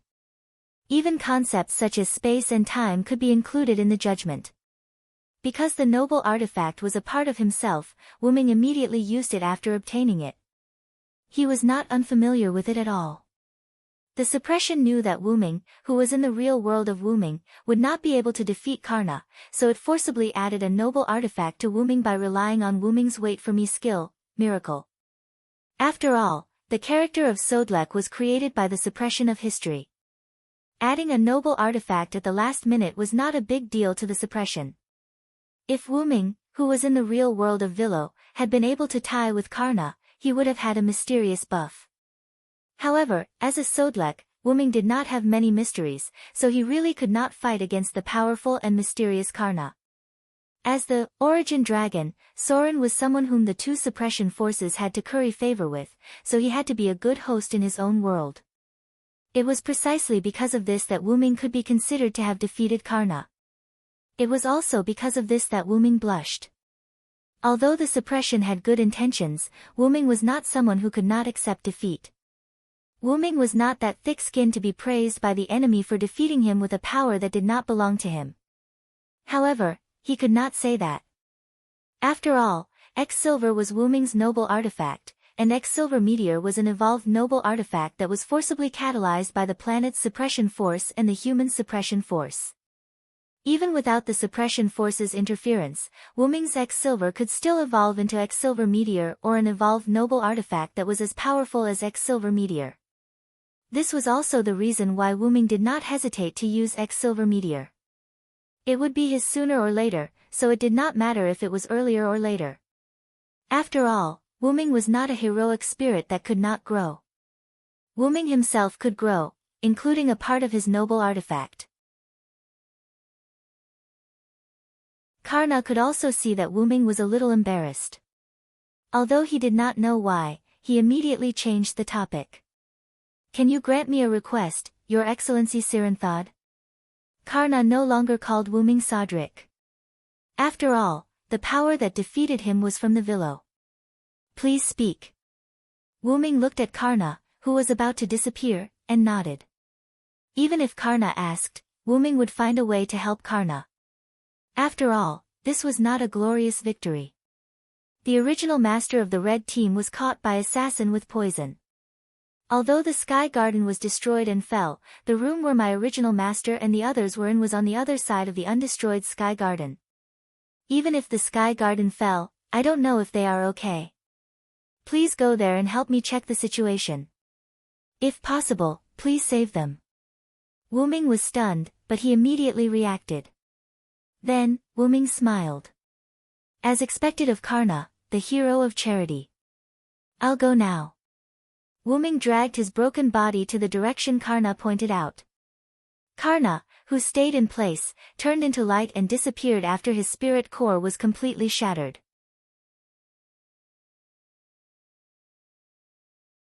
Chapter 90. Wuming took out many bottles of healing potion on the way, and after drinking all of them, his body almost recovered. Wuming moved his body, and now, except for the serious injuries on his body, there was no big problem.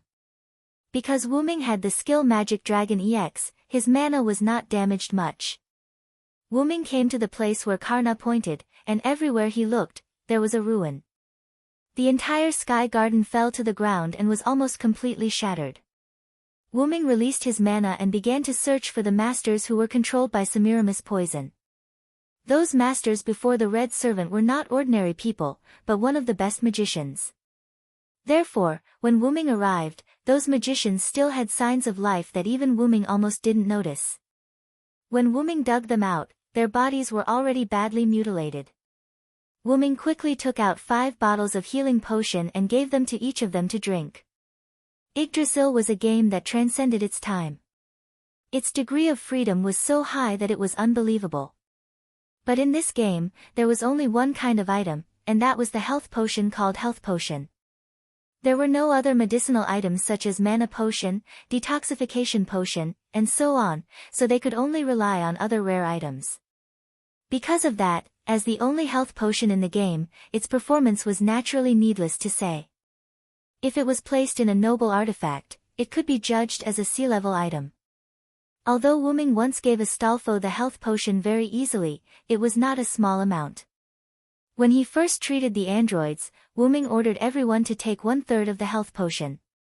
That was to prevent the androids, who acted as a mana supply battery, from being infected by the bacteria in the air as soon as they came out of the incubator. Sieg was a good example.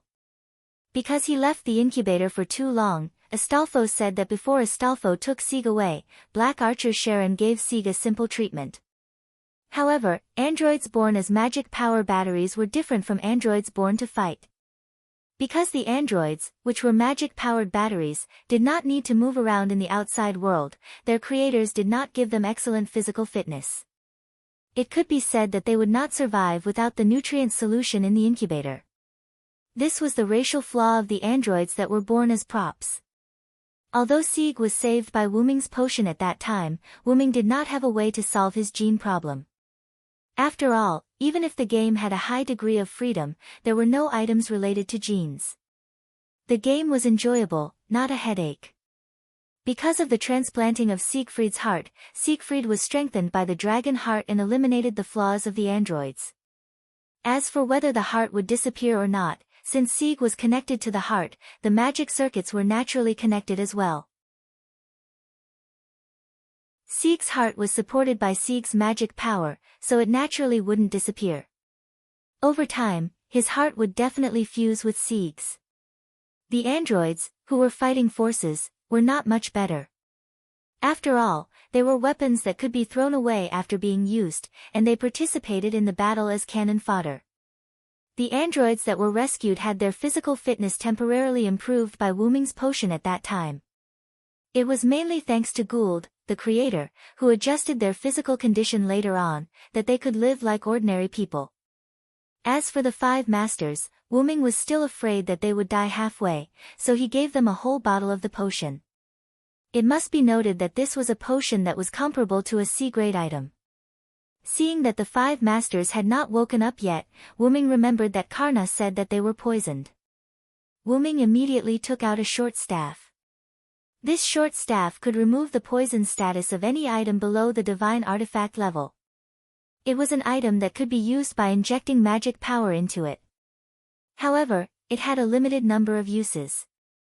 After the number of uses was used up, it would disappear.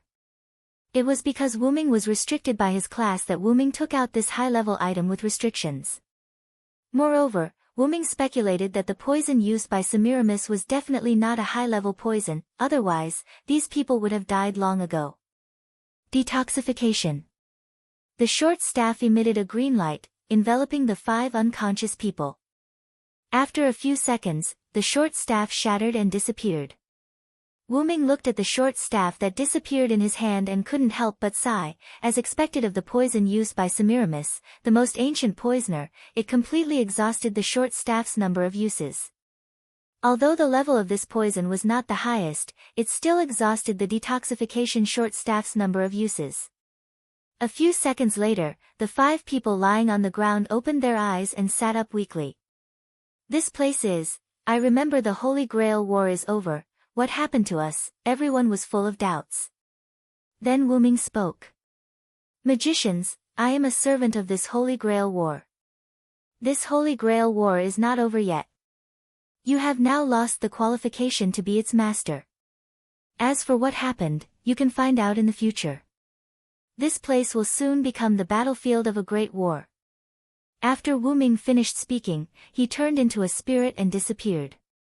These magicians looked at the place where Wuming disappeared. They could see that the person just now was not an ordinary person, and they chose to believe in Wuming.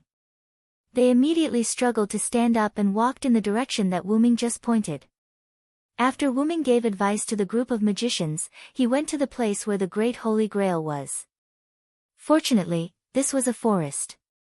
If it fell into the city, it would be troublesome. Wuming thought. When Wuming arrived at the Great Holy Grail, he saw 2 groups of people facing each other. The Great Holy Grail was revealed from the ruins. It was a ball with a huge female sculpture inside. In front of the Great Holy Grail, 2 groups of people stood in front of the Great Holy Grail. On one side, there was Red Assassin Semiramis, Red Rider Achilles, Red Archer Atlanta, Red Caster Shakespeare, and Ruler Shiro Amakusa, who hurriedly came out because of the fall of the Sky Garden. On the other side, there was Red Saber Mordred, Lion Jia Li, who was the master of Wuming and Mordred, Black Archer Sharon, Black Rider Astolfo, and Astolfo's master Sieg, Black Berserker Frankenstein, and Frankenstein's master Cowles, and finally, Ruler Joan of Arc, the referee of the Holy Grail War. In addition to the masters, when the servants saw the arrival of Wuming, Amakusa's people's faces changed slightly, while Joan of Arc's people were happy. Although it seemed that Joan of Arc's side had more people, in terms of heroic spirit strength, they were still stronger than Shiro Amakusa's party. If they really fought, the black side might not necessarily have an advantage, but now with Wuming, the situation was completely reversed. Only Wuming rushed over, which meant that Karna was defeated. A servant who could defeat Karna was better than Amakusa's side.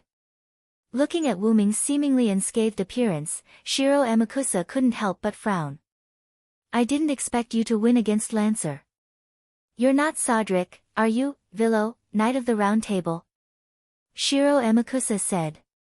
After all, such a powerful holy sword of star, even based on Semiramis' description, Shiro Amakusa was sure that it was the noble phantasm of the Knights of the Round Table, Villo. Wuming stood beside Joan of Arc, and his helmet began to disintegrate and attach to his shoulder. Then, Wuming looked at Joan of Arc and the others, who were in a sorry state but didn't suffer any injuries. Wuming first smiled at Joan of Arc, then looked at Shiro Amakusa. Then you've guessed wrong, Shiro Amakusa. I am indeed Sodric, but that's only because I'm also a Knight of the Round Table, Vero. This time, I'm only being summoned as Sodric.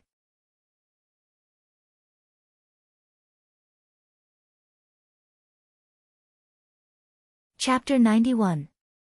Because Joan of Arc and the others had already been informed by Wuming, they weren't surprised. However, seeing that the people from Amakusa weren't surprised either, it seemed that they had already been informed by Shiro Amakusa.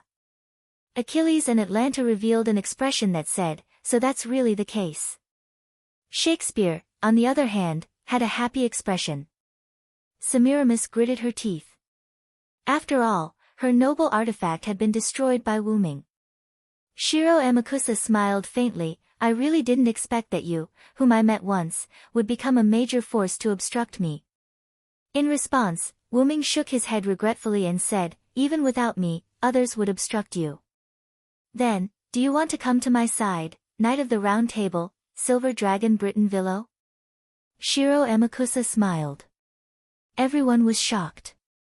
After all, most people, no, almost everyone, didn't want to rope in the enemy during the final battle. Wuming also smiled and said, do you want me to agree with the materialization of the soul, Shiro Amakusa? Shiro Amakusa continued to smile, that's right. Don't you think that the materialization of the soul is the only way to save humanity? You don't want humanity to repeat the same mistakes you've made in Britain, Vilo Silenceward. Then, the scene fell into silence. After a moment, Wuming spoke. Yes, humans will indeed repeat the same mistakes. Shiro Amakusa smiled. The others also looked at Shiro Amakusa and Wuming in disbelief. If it was me in the past, I might have agreed with you. But Wuming thought of his experience in Babylon, and thought of Gilgamesh, who wanted to free humanity from the shackles of the gods. Now, I definitely won't agree with you, Shiro Amakusa. Wuming raised Meteor Silver, which had already returned to its original state, and pointed the tip of the sword at Shiro Amakusa. The helmet automatically put on. Is that so? Shiro Amakusa closed his eyes and said regretfully. When he opened his eyes, Shiro Amakusa didn't have the slightest bit of hatred, only calmness. At this moment, this was the saint who had given up on hatred and walked out of the Great Holy Grail, Shiro Amakusa, Shurgen. Then I will kill everyone who stands in my way. With these words, a war was about to break out. Atlanta took the initiative to release her noble artifact. Present this calamity. Foibos Kachi. Large amounts of lightning shot towards Wuming's group, but what collided with them was a large amount of green lightning. Blasted tree. Frankenstein used his incomplete noble phantasm to clash with it. Although Frankenstein didn't speak much, it didn't mean that she couldn't speak. In her words, it was just that it took a lot of effort to speak. Astolfo rode his eagle and rushed towards Atlanta, but he was stopped by Achilles in midair. Get down. Achilles leaped up and chopped down the eagle and Astolfo with his spear. Whoosh! Whoosh whoosh! When Achilles landed on the ground, a few arrows shot into his shoulder and thigh. Charon stood in the distance with his bow raised, ready to knock an arrow again. Suddenly, he felt a huge threat and quickly dodged. A few chains made of poison pierced where Charon was standing just now. TSK, he dodged it. Am I so weak now that I've lost my noble artifact? Semiramis said unhappily. As soon as Semiramis finished speaking, Charon felt a slight discomfort in his body. He quickly activated the crystal that Wuming gave him, and the feeling was gone. That was Hydra's poison. Charon said with lingering fear. Everyone, be careful. The surroundings are filled with poison, Charon shouted. The others nodded and activated the detoxification crystal that Wuming gave them, including the two masters, Sieg and Collins. Jean, go and take care of Red Assassin. I'll deal with Shiro Amakusa, Wuming said to Jean. Okay. Jean simply nodded, then raised the holy flag and rushed towards Semiramis. Suddenly, Wuming threw a ring to Jean. This was the ring that Wuming wore on his hand, the Ouroboros ring. Although Wuming didn't know how to use this world-class item, it had a special function. Wear it and you can resist Red Caster's spiritual attack. Joan of Arc nodded heavily and rushed towards Semiramis. Mordred, do as you say. After hearing Wuming's words, Mordred grinned and bumped her fists, then said, then I must teach that poisonous woman a lesson. Wuming, on the other hand, was facing Shiro Amakusa, Shurgen. As the leader of the believers, Shiro Amakusa was already very good for him to have such martial arts skills. But if the enemy was Wuming, Shiro Amakusa had no ability to resist. Bang! Shiro Amakusa's body rolled and stopped in front of the Great Holy Grail. Pwah! Shiro Amakusa spat out a mouthful of blood and struggled to stand up. Then Shiro Amakusa once again rushed toward Wuming and roared, Vilo Serenth. Bang! Another blow, and Shiro Amakusa once again collapsed on the ground. Wuming looked at Shiro Amakusa, who was struggling to get up, and sighed. Shiro Amakusa, you still don't want to give up. Wuming looked at the battle between the other servants. Sharon, Astolfo, Frankenstein, Achilles, and Atlanta were fighting, especially Sharon and Achilles.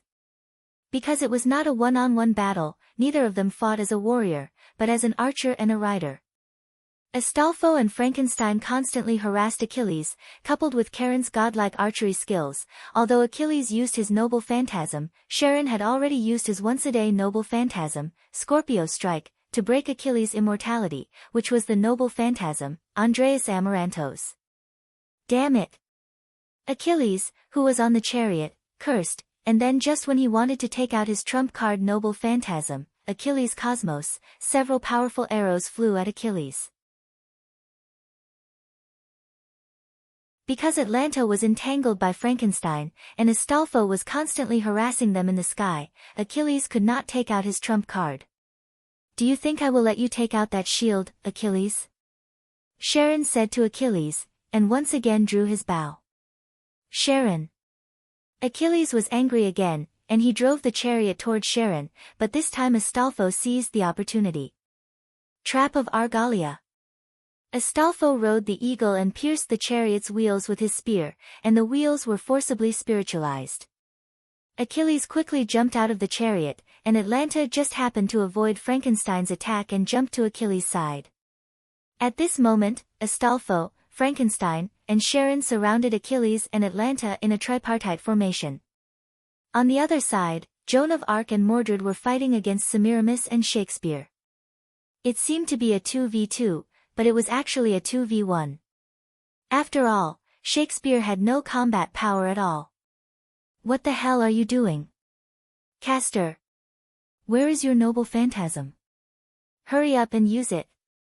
Semiramis was repelled by Joan of Arc and roared at Shakespeare. My noble phantasm doesn't work on Joan of Arc, Empress, you have to do your best. Shakespeare bowed to Shakespeare and said very elegantly. Joan of Arc looked at the Ouroboros on her hand, clenched it, and rushed towards Semiramis again. The special ability of the Ouroboros ring was the protection of the world. World's blessing, as the incarnation of the world devoured by the devourer of 9 luminaries world, it has the blessing of a world.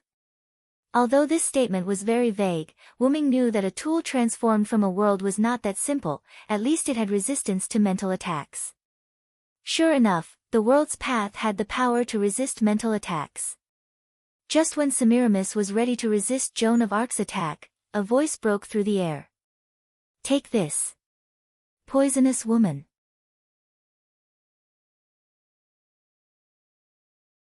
Chapter 92. Semiramis' pupils instantly froze as she raised her head to look at Mordred who was falling from the sky. Poochie. Mordred's brilliant imperial sword cut through Semiramis' chest and blood spilled all over the ground. Checkmate. Poisonous woman. Mordred turned around to look at Semiramis who had fallen to the ground and said proudly. Joan of Arc also walked in front of Shakespeare and said to him, Red Castor, do you still want to resist? Shakespeare hurriedly waved his hand, No, I really don't have the ability to fight. I surrender. Saying that, Shakespeare raised his hand. You bastard, do you have to be so spineless? You actually surrendered. Mordred said viciously. No, this is a wise choice. Shakespeare's face was full of joy.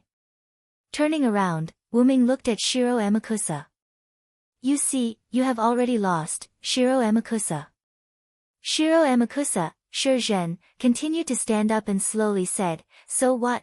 Shiro Amakusa stared at Wyrm, You want to use failure to change my mind about saving humanity. 400 years ago, when we were slaughtered by the shogunate, I didn't retreat.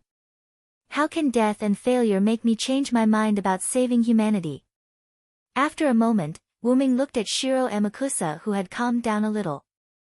He took off his helmet and looked at Shiro Amakusa. You are not wrong, Shiro Amakusa. However, this is a war where the winner takes all.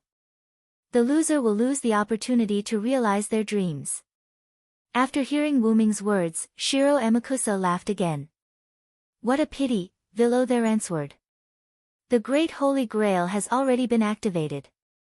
As if to confirm Shiro Amakusa's words, the Great Holy Grail behind him began to gradually glow and slowly sank into the ground.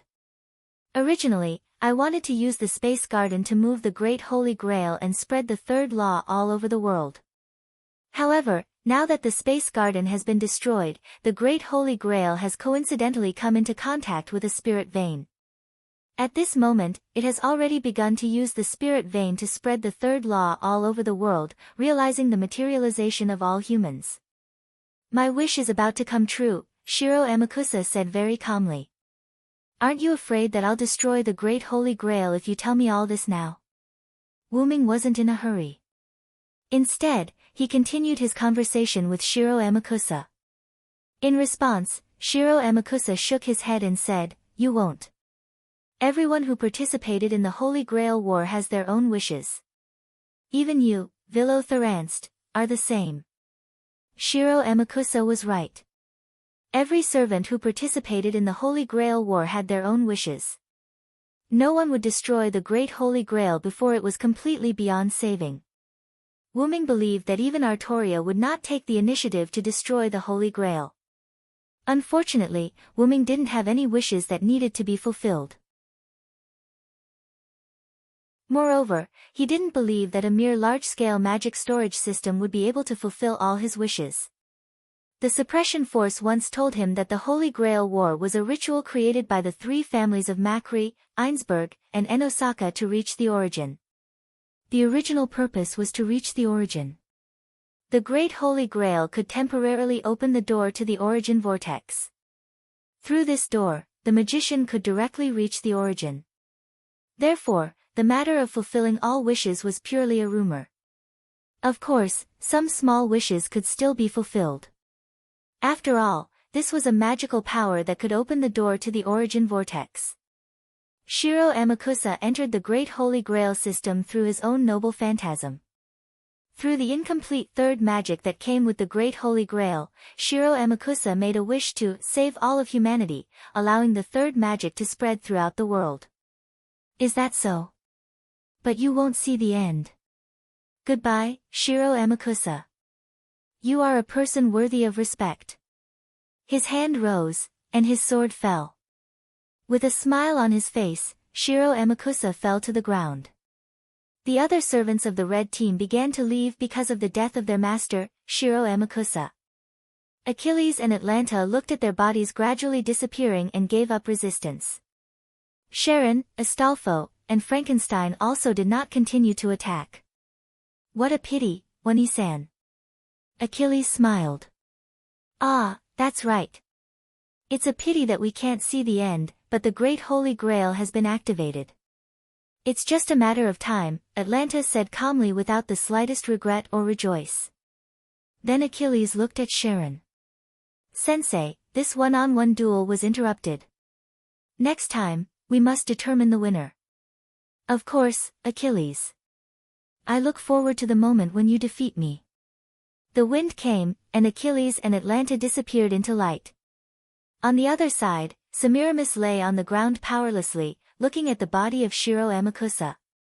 Master, I actually feel sad. What's wrong with me? The famous Empress of Assyria left the stage. Oh. This is really a wonderful comedy, I am very satisfied. Shakespeare wrote the script and disappeared into particles. At this point, the red team servants of the Great Holy Grail left except for Mordred. So, what about the Great Holy Grail? It seems that it can't be stopped. Astolfo stood beside Sieg. Sieg, Cowles, and Leo were unable to get involved in the Battle of Servants as humans, so they were slightly away from the battlefield before the start. Do we really have to destroy this? That's such a pity, Mordred grumbled. It seems that this is the only way. Jean said carefully. After all, not every servant would sacrifice their wish for humans. Wuming looked at the several servants present. Sharon, Astolfo, Frankenstein, Mordred, and Jean. In addition to himself and Jean, there were 5 servants. Sharon was the first to speak. I choose to give up. Instead of restoring my immortal body, it's better to choose to save humans. I also give up. Anyway, I don't have any important wish. It doesn't matter. This is also for Master.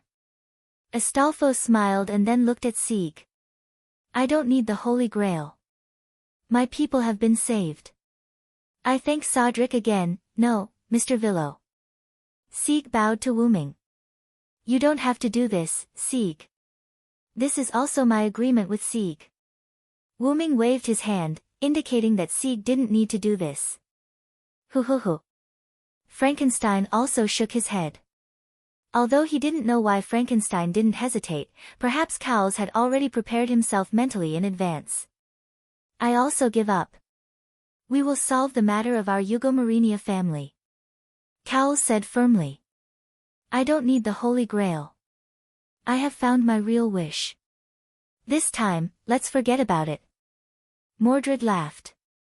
Leo was a little surprised and then fell into deep thought. Then Leo opened his mouth. Then I will also give up. Mordred smiled knowingly and looked at Leo Gialli. Leo Gialli also smiled knowingly and bumped their fists. In that case, Master, use all the command seals to support me. I am going to change my class. Ha! Everyone was surprised.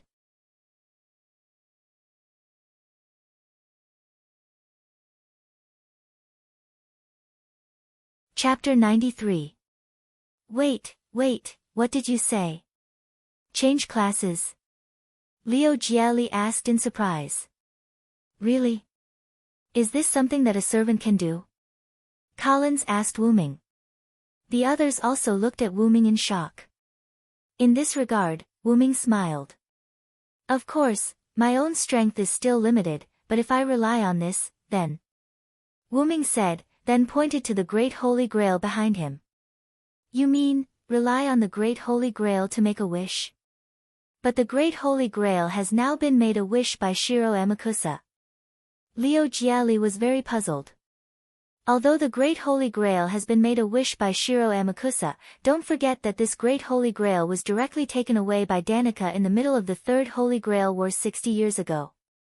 In other words, the Great Holy Grail has stored 120 years of magic. Even if Shiro Amakusa has made a wish, there is still some magic left in the Great Holy Grail. With the command seal provided by Master, it is enough for me to change classes. Wuming explained. Then what class do you want to change? Karen asked the question that everyone wanted to ask. Wuming smiled mysteriously and said, of course it's the caster class. But, even if you are a Villo of the Knights of the Round Table, I remember that Villo only knows some small magic. That should not be enough to deal with the current situation, right? Leo Gialli asked. You can rest assured that my body is the original dragon. How can I only have one identity? Everyone then remembered that Wuming had previously said that he had many experiences in other worlds. Since Wuming could go to other worlds, there was no guarantee that Wuming had other identities in this world. Afterward, Lion Gialli sighed. I understand. Then I will use the command, change class as the command and use the command seal. After a while, the ruins around the Great Holy Grail were cleared by the party. Then, Wuming took out all kinds of ores, gems, and other tools that could be used to construct magic circles in Dragonist. He melted them with his mana and began to draw a summoning circle in front of the Great Holy Grail. After all, changing classes was something inconceivable for a servant, so he had to be cautious. That was why Wuming used the summoning circle. After Wuming finished his preparations, he stood in the center of the magic array. Let's begin, Master, Wuming said to Gialli. Yes. Everyone stood not far away from the lion's realm of calamity, watching this unbelievable scene with rapt attention. Gialli the lion raised his hand that held Wuming's command seal. At the cost of all command incantations, my servant Sodric, change your class. After Lion Gia finished speaking, the command incantation in his hand emitted a red light and disappeared. Wuming felt the power of the command incantation and began to make a wish. Great Holy Grail, fulfill my wish and let me change my class. In an instant, the Great Holy Grail began to shine. The magic lines around the magic array where Wuming stood also began to shine. The light became brighter and brighter. Everyone began to be unable to bear it and raised their hands to cover their eyes. After about 10 seconds, the light began to weaken. Everyone once again looked at the place where Wu Ming stood. Wu Ming was wearing a white robe. His originally black hair had turned golden. He held an ancient book of unknown origins in his hand. He looked holy, and his surroundings were filled with a holy aura. What happened? Is the contract broken? Everyone heard Jiali the lion's words and then looked at him. The command incantation that Lion Jia Jia used on Jia Jia Jia's hand disappeared without a trace. According to the records of the Holy Grail War, a command incantation would leave a trace after it was used. Even if the contract was broken or the Holy Grail War ended, the command incantation would not disappear. Only the traces of the command incantation would disappear. But now, the Holy Grail War was not over yet, and the traces of the command incantation disappeared. Moreover, Jiali also clearly stated that the contract was broken. Don't worry. A particularly gentle voice came. Collins and Jiali were a little absent-minded, but then the two of them quickly woke up. Several other servants were also slightly absent-minded, but it did not affect them much. And because Sieg had Siegfried's heart, his resistance was comparable to that of a servant. Only Jean d'Arc could resist the strange holiness emitted by Wu Ming. What's going on, Cedric? Or are you no longer Cedric?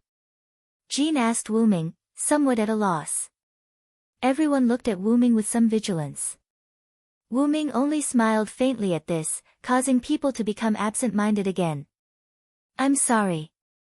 After all, this is the first time I've adapted to this class. I'm still a little uncomfortable with my own power. After Wu Ming finished speaking, everyone felt that the sacred aura on Wu Ming's body was covered up. Phew, that was really scary. I felt like I was worshipping Cedric just now. Collins wiped the cold sweat from the lingering fear. That's true. If Cedric spreads this sacred aura to the maximum extent, some people with low spiritual power will become his believers. I'm afraid some berserkers will also be affected. As a person who firmly believed in the Lord, it was easy for Jean to see the essence of this power. That's really scary. Collins swallowed his saliva. At this moment, Collins was even more scared. Yes, after all, I didn't control my power. I'm sorry, Mr. Collins. Wu Ming said gently. About the breaking of the contract, it was my decision. After all, what I'm going to do later is a bit unbearable for Mr. Jiali. Therefore, I linked the contract to the Holy Grail. What? Doesn't that mean that you have infinite magic power now? Astolfo cried out in surprise. Wu Ming smiled and replied, that's not the case. Although I'm linked to the Holy Grail, I can't use the Holy Grail's magical power. Now I just have an unconscious master who can provide more magical power. In short, just like me, the Holy Grail provides magical power directly, but magical power can't be abused at will. Jean explained. Oh. I see. Astolfo's left hand turned into a fist and his right hand turned into a palm. By the way, everyone, I'm no longer Cedric. I know you're not Cedric, but I can't figure out what your identity is. I can't even see your real name with my master's ability. Jiali said while touching his chin. Everyone looked at Jean d'Arc, and Jean d'Arc nodded and began to use true name detection on Wu Ming. This is...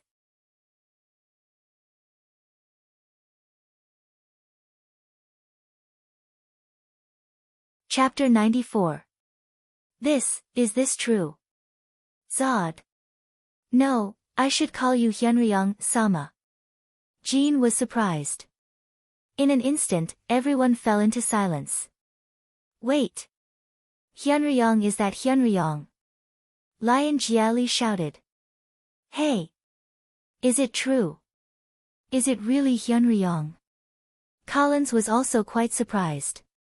The servants were okay, after all, they were heroes. But Sieg was puzzled. What does Hyunryong refer to? After all, Sieg was an android who was born less than a year ago. Even if he had Siegfried's heart, he was still an android who was less than a year old. Let me tell you. Astolfo raised his hand. When it comes to Hyunryong, he is the guardian of the ancient Babylonian city of Uruk. After all, no matter in the mythology of any other country or race, there is no character who can be called the sage dragon. Legend has it that Hyunryong is the oldest God who can't stand the human race being ruled by the gods and secretly came down to help the human race become independent. Later, Lion Jieli went on to say, Hyunryong is the oldest God in Mesopotamia. His status as a God can be compared with Tiamat, the Sumer mythical creator of Mesopotamia. But it is more said that Hyunryong is the son of Tiamat, the god of Sumer mythical pantheon. In addition to the 11 magical beasts born by Tiamat, he is also the elder brother of the 11 magical beasts. Collins added. But for some reason, the virtuous dragon did not belong to the side of the gods, nor did it belong to the side of the magical beasts. One day, it descended upon the city of Uruk and became the guardian god of mankind, Sharon said. Legend has it that Hyunryong is quite mysterious. He has neither a fixed name nor a fixed body.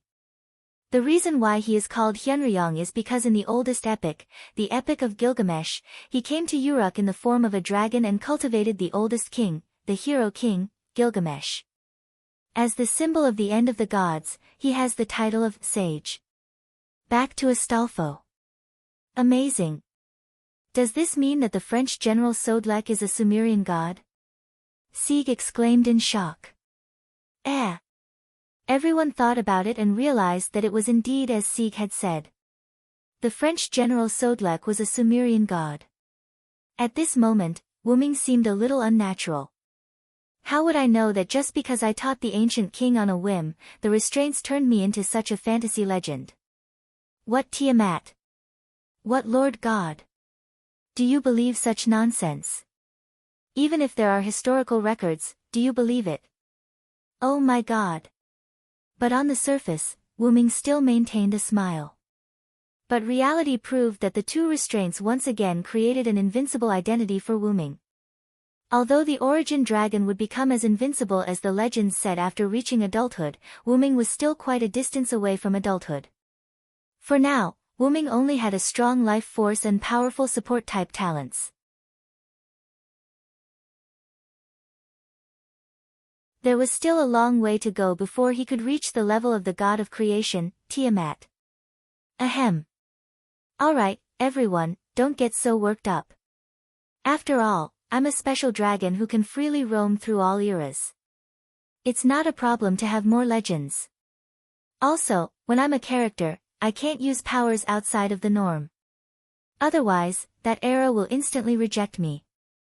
Also, just continue to call me Sodlek. After all, as Hyunryong, I don't have a real name. Everyone understood.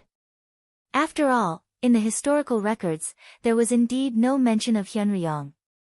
There was only the name Hyunryong. After everyone calmed down, only Jean seemed to be unable to let go of something. She seemed to be thinking about something. But because time was tight, Jean didn't intend to ask anything here. Of course, Wuming also realized it. As someone who grew up and died with Joan of Arc, how could he not know what his childhood sweetheart was thinking? But just as Joan of Arc thought, there wasn't much time left.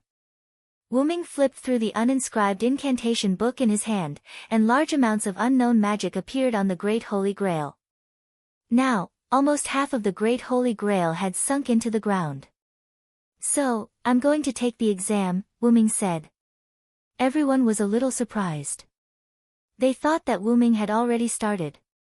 In fact, they weren't wrong. Wuming had indeed started, but after becoming caster, he became interested in the Great Holy Grail. Of course, it wasn't a wish, but an interest in the third method. Therefore, Wuming decided, ancient and eternal primordial dragon, show yourself and save the world once more. As soon as his voice fell, a large amount of magic began to gather from the Great Holy Grail into Wuming's body. Then, Wuming's noble artifact began to appear. Heaven Age. At this moment, everyone, including the entire Romania and even the powerful magicians all over the world, felt an extraordinary pressure. A huge silver-white dragon appeared out of thin air. It was mysterious and sacred, giving people a sense of worship. Lion Jia Jiali and Cowls had already knelt down and were mumbling to themselves. Sieg struggled, his legs bent. Because of Sieg's heart, he was not like Leo Jiali and Collins.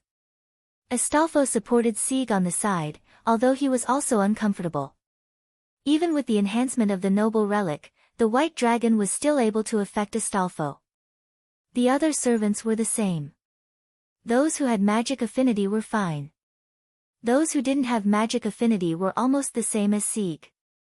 Tulifas and all the residents of Romania were like pilgrims, kneeling in the direction of the great white dragon. The great white dragon landed and looked at Wu Ming and the others. Then, without saying anything, he directly grabbed the great holy grail that had sunk into the ground with his hand. Like an uprooted tree, dust flew everywhere. Then, the great white dragon grabbed the spherical great holy grail with one claw and flew into the sky. Maybe because it was the first time he used this noble artifact, Wu Ming triggered the punishment of this era. Just as the dragon's body gradually became transparent, as if it was about to disappear, a lightning bolt appeared out of thin air and struck the dragon. However, the great white dragon did not howl, but disappeared. At this time, the great white dragon that affected Romania and even the whole world left. The humans who were affected by the great white dragon's sacred breath were gradually recovering at this moment. When Leo Jiali and Collins came back to their senses, they saw a group of extremely weak servants, including Wu Ming. Just now, that was. Collins stuttered. Wu Ming gasped and replied, that was my original body, the original dragon at the root. Yes, one of Wu Ming's noble artifacts as a caster was to summon his original body. After all, Wu Ming was now using a body purely composed of magic. Wu Ming summoned his original body that was sleeping in the root. At the moment when the great white dragon appeared, the great white dragon and Wu Ming had the same thought, just like Wu Ming was controlling the great white dragon, or the great white dragon was controlling Wu Ming, the two were the same person. The original body that was summoned by Wu Ming's noble artifact as a caster did not have the ability to travel through the world on its own, and it also became rejected by the world. Although it was hard to believe, it was the truth.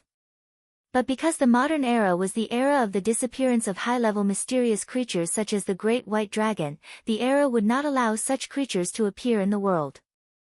Therefore, when the great white dragon left, the punishment of the era came.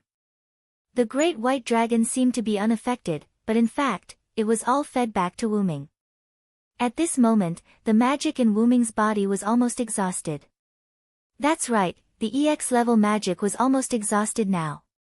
Because Wu Ming used magic to offset the damage of the punishment on himself, it had not completely offset the punishment brought by the era. It's terrible.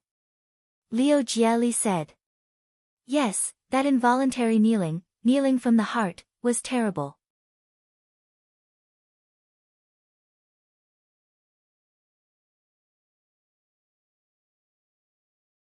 Chapter 95. Indeed, after all, it's my first time using this noble phantasm. I subconsciously activated the sacred aura emitted by my body. I'm really sorry, everyone. Wu Ming said with a face full of guilt. Wu Ming's noble phantasm would open a channel in his body. This channel was big enough to accommodate his body, and small enough to accommodate even a scale. In other words, Wu Ming could achieve the emergence of part of his body by not fully releasing this noble phantasm. Imagine that when the opponent released a big move, he could suddenly summon the invincible dragon scale in front of him, blocking the enemy's attack. He could also summon the sharp dragon claw in his hand and use it as a weapon. As for his other noble phantasms, except for the inscription book, the other noble phantasms were obtained through sublimation. Wu Ming couldn't help but think of the two major restraints. There was no doubt that many noble phantasms of his caster class were their masterpieces, including his caster class template. I didn't expect that, Villo. You're so strong. If you weren't forced to leave, Father might not have to work so hard. Even if Mordred was weak because of the white dragon, she was still full of energy when she spoke. However, this unintentional sentence made Wuming silent. Perhaps she realized that she had said something wrong, so Mordred quickly changed the topic. By the way, where did your body go with the Great Holy Grail? Wuming breathed a sigh of relief, then said with a smile, of course, it's the origin. Everyone had an expression of, sure enough. My body has been sleeping in the origin. I just woke it up for a moment and summoned it to the present world, and I have to prepare to bear the punishment given by the era. This time, I almost died. Wuming said and coughed a few times. Jean walked behind Wuming and shook Wuming's back. Are you okay? Jean looked at Wuming tenderly. No matter who Wuming was, he had always been Jean's childhood sweetheart, the one who was willing to be burned to death. It's nothing serious. Don't worry. Wuming held Joan of Arc's hand and said tenderly. I have a question. Since the Great Holy Grail is no longer in this world, why haven't we disappeared yet? Astolfo raised his hand and asked the others. That's right. The Holy Grail has already disappeared, but our contract still exists, and it shows no signs of disappearing. Sharon analyzed. What's going on? Everyone was puzzled. Let me explain. Wuming stood up and looked at the servants and masters. Because when I was moving the Great Holy Grail, I deliberately delayed your contracts for a period of time. This way, you can stay in the modern world and experience life. If you don't use a relic, you can survive for about 3 months. What? I thought it would always be there. Astolfo was a little dejected. It's okay, Ryder. Even if it's only for 3 months, I'll still accompany you. Let's travel around the world together. I want to see this world and connect with the humans of this world, Seek said from the side. Yes. Master, looking at the rejuvenated Astolfo, the other servants couldn't help but laugh, and then they thought about how to spend the rest of their time. That's it for the time being. As long as you don't do anything that violates the rules of the servants and be ordinary people, I believe our Saintess won't say anything. Right, Saintess, Wuming said softly to Joan of Arc, ah. Cough. Since everyone helped me solve this crisis, I, as the ruler, allow everyone to move freely until we return to the Valhalla, but you can't use your power at will to avoid unnecessary trouble. Joan of Arc looked deeply at Wuming, and then said, especially you, Soderlek. You will be personally supervised by me. That's it. In this regard, Wuming smiled awkwardly, followed by the others. If you don't mind, the Yugomarinia family can provide you with food, clothing, housing, and transportation for the time being. Collins said the biggest problem at present. Then we won't be polite, and with us, we should be able to fight for a big advantage when dealing with the Clock Tower and the Magic Association. Wuming said with a smile. Looking at Wuming's smiling face, Collins smiled awkwardly. He did have such an idea, but he wanted to express his gratitude for this time.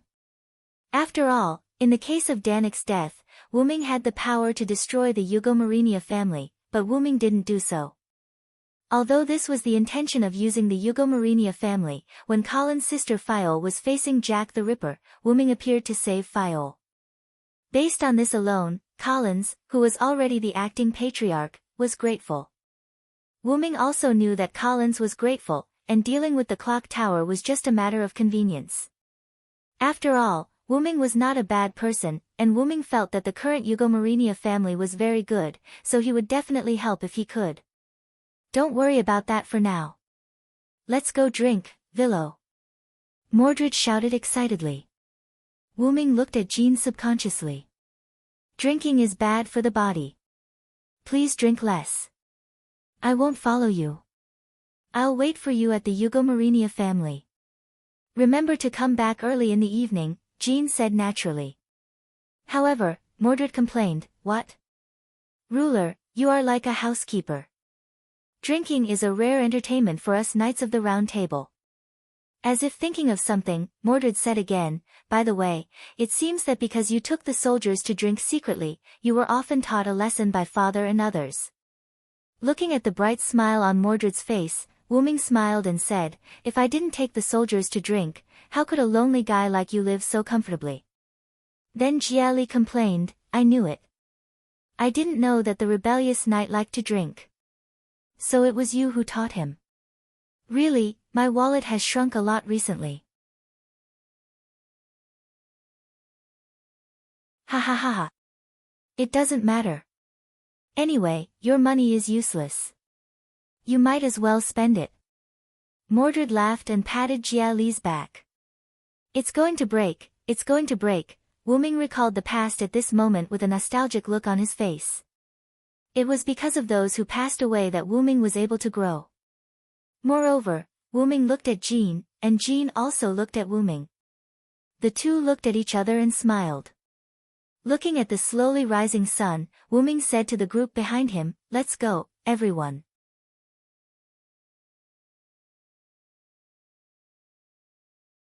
Chapter 96.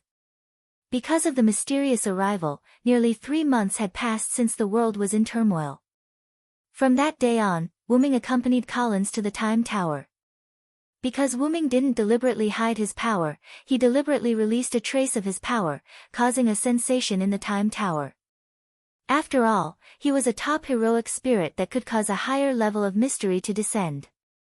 Not only did the 12 monarchs of the Time Tower appear together, but even the Marshal of the Demon Path, Kithi Zelik Shobin Ogu, invited Wuming to his office and had a secret conversation with only the two of them. After almost an hour of secret conversation, Kishua Zelrich Subian Ogu indicated that as long as Cowles, the head of the family, could become a student of the Clock Tower, it could offset the crime of the Yugomarinia family. Of course, Wuming also gave Kithi Zelik Shobin Ogu something special, which made the Time Tower and the Magic Association not dissatisfied with forgiving the Yugomarinia family so easily. Wuming's evaluation of him, a cunning old fox. At that time, Zelik said, "After all, Hyunryong Sama gave me a good gift, so let's leave it at that for the time being." Wuming was speechless. He dared to say that the gift to the Magic Association was his own. In fact, no one would dare to say anything even if that was the case. Kithi Zelik Shobin Ogu was beyond human standards. On this day, 3 months later, in a villa provided by Yugomarinia in France for Wuming. Wuming sat on a stone in the yard with his hands on his knees and meditated for a long time. First, Wuming's former saber rank limited the progress of meditation. Second, the body of a servant was not suitable for cultivation. After all, this was a degraded version of a heroic spirit. Its attributes were fixed, and even if it cultivated, it would not increase in the slightest. But for Wuming, there was a benefit. After Wuming summoned his main body, Wuming found that his main body had an indescribable feeling. Wuming felt that because the limiter temporarily disappeared when he summoned the main body, all the training that Wuming got from the servant body returned to the main body. Although there would not be an actual increase in strength, there was a familiar feeling. Even if he trained again, it would only take a short period of time for him to integrate everything that Wuming had experienced, trained, and obtained in the servant's body, including the relic. The existence of the relic was the most powerful thing that Wuming had obtained. Wuming's noble phantoms were different from Wuming's noble phantoms when he was a servant. There was no level restriction. In other words, Wuming's noble phantoms were a special item called noble phantoms. It was much more powerful than the servant's noble phantoms. Because of this, Wuming would pick up the daily meditation that he abandoned when he was using the servant's body. Well, actually, Wuming's injuries hadn't healed yet. He was also recuperating. After a while, Wuming took a deep breath, and a turbid gas was expelled from Wuming's body. Wuming opened his eyes and frowned as he looked at the gas that was about to dissipate. Wuming used magic to draw a symbol in the air. In an instant, flames ignited out of thin air and burned the turbid gas. After all, it was a magical gas that had been eroded by the power of the era. It was not good to leave it in the real world. Therefore, every time Wuming expelled such a gas, he would use the Lune magic to burn it out. I didn't expect the power of the era to be so terrifying. I can't imagine what kind of terrifying attack I would have suffered if I didn't adapt to time and space. Wuming couldn't help but think of everything he had done in the time and space tunnel before. But in retrospect, if Wuming didn't have the power of time and space, he wouldn't have entered the time and space tunnel. Wuming shook his head and stood up from the stone. He looked at the house that he had lived in for nearly 3 months. I'm really reluctant to part with it. What's there to be reluctant to part with? A girl came in from the gate. She had almost the same appearance as Jean d'Arc, but Wuming found that this was not Jean d'Arc. It's nothing. Did school end so early today? Letitia. Yes, this girl who looked almost the same as Jean d'Arc was the French girl, Letitia, who was possessed by Jean d'Arc. After the end of the Holy Grail War, in order to facilitate the girl possessed by Jean d'Arc, Cowles specially gave a private villa in France of Hugo-Marinia to Wuming and Jean d'Arc. It provided for the two of them to live in these 3 months. Letitia, on the other hand, would take leave from school every day and return to this villa. In this way, Jean d'Arc stayed in Letitia's body during the day, enjoying the fun of being a student, and returned to the villa at night to live with Wuming. Of course, they slept in separate rooms. After all, the two were still friends and not lovers. Wuming, on the other hand, had a very comfortable recovery for 3 months. He quietly lived the life of an ordinary person and recovered from the damage caused by the era. Because Letitia usually didn't come back at this time, but after this time, Wuming asked Letitia, who came back early, after finishing his daily meditation. The Holy Virgin wanted to come back to spend these last days with you, so I came back early to give you more time to get together. Letitia smiled sweetly and explained to Wuming. Speaking of which, time really flies. 3 months have passed in the blink of an eye. Wuming sighed. Then, with a flash of light, Letitia turned into Jean d'Arc. Speaking of which, even I, the ruler of the Holy Grail War, find it a bit unbelievable. The Great Holy Grail has disappeared. Does this mean that the Holy Grail War is over? Jean d'Arc and Wuming walked into the villa together. Jean d'Arc said. Wuming just smiled at Jean d'Arc's naive words. You also know that the Great Holy Grail is nothing more than a shortcut created by human magicians to reach the source of power. Even if it's gone, it can still be recreated. Besides, there are still great holy grails in other parallel worlds. Heroic spirits are mystical life forms that can transcend time and space. Even if this world no longer has a Holy Grail War, there will still be one in other worlds. We will appear again. Wuming also knew that Jean d'Arc was just simply looking forward to it. After all, Jean d'Arc also understood a lot of things after becoming a heroic spirit. Wuming continued, to put it bluntly, as long as there are creatures like humans, things like desire will not disappear. Really, Wuming, you are still so rough, not gentle at all. Jean d'Arc complained to Wuming. Then, Jean d'Arc ran in front of Wuming, turned her head and looked at Wuming with a smile. Then, let's enjoy these last moments, Cedric. After saying that, she walked to the kitchen and began to cook. Really, what can a village girl like you cook? Although he complained like this, Wuming was still looking forward to it.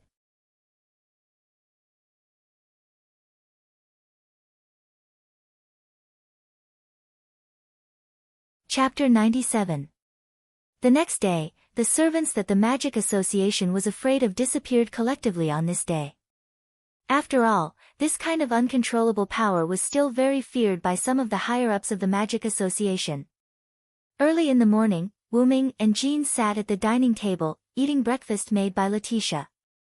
Because Joan of Arc once messed up breakfast, Letitia had no choice but to make it.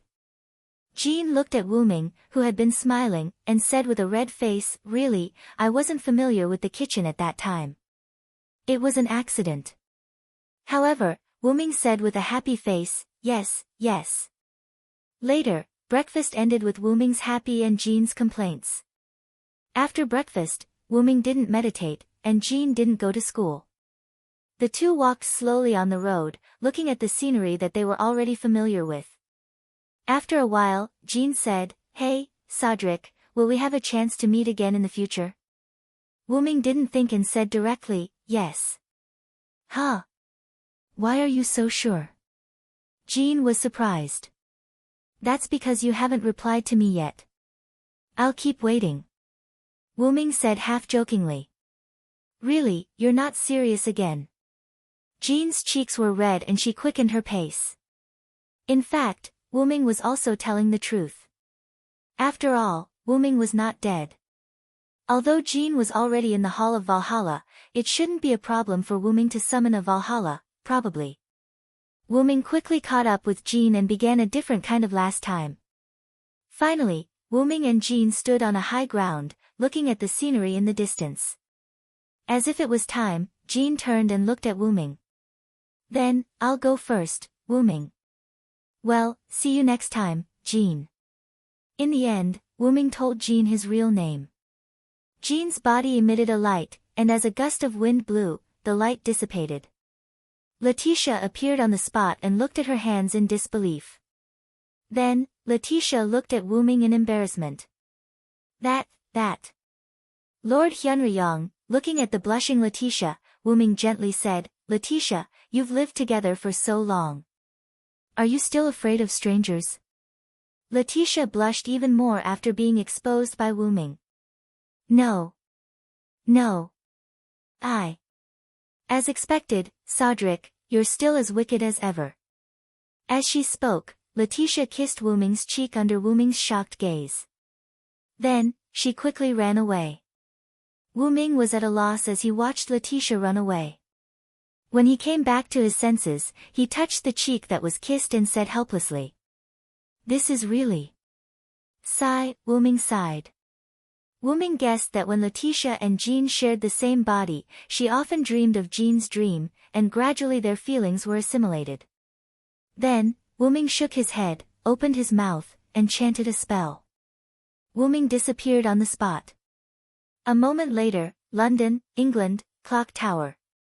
Outside a room located at the highest point of the clock tower, a black-red ripple appeared. Wuming walked out. Wuming had a smile on his face. He wore a white robe, and his short blonde hair was overflowing with a holy aura. Wuming knocked on the door of the room. "Knock knock, come in." Wuming pushed the door open and entered. What he saw was a strong old man with red eyes, white hair, and a short white beard sitting in the dark room. "Oh, it's the virtuous dragon. Have the other servants returned to their seats?" Demonic Marshal Kitty Zelrich Subian Augustus asked. Wuming elegantly sat on the sofa, picked up the tea that had been prepared on the table, and took a sip. "Of course, I provided them with magic power and contract for only 3 months. Once the contract is broken, unless the servant's master is a true ancestor like you, it is impossible for them to continue to stay in the modern world."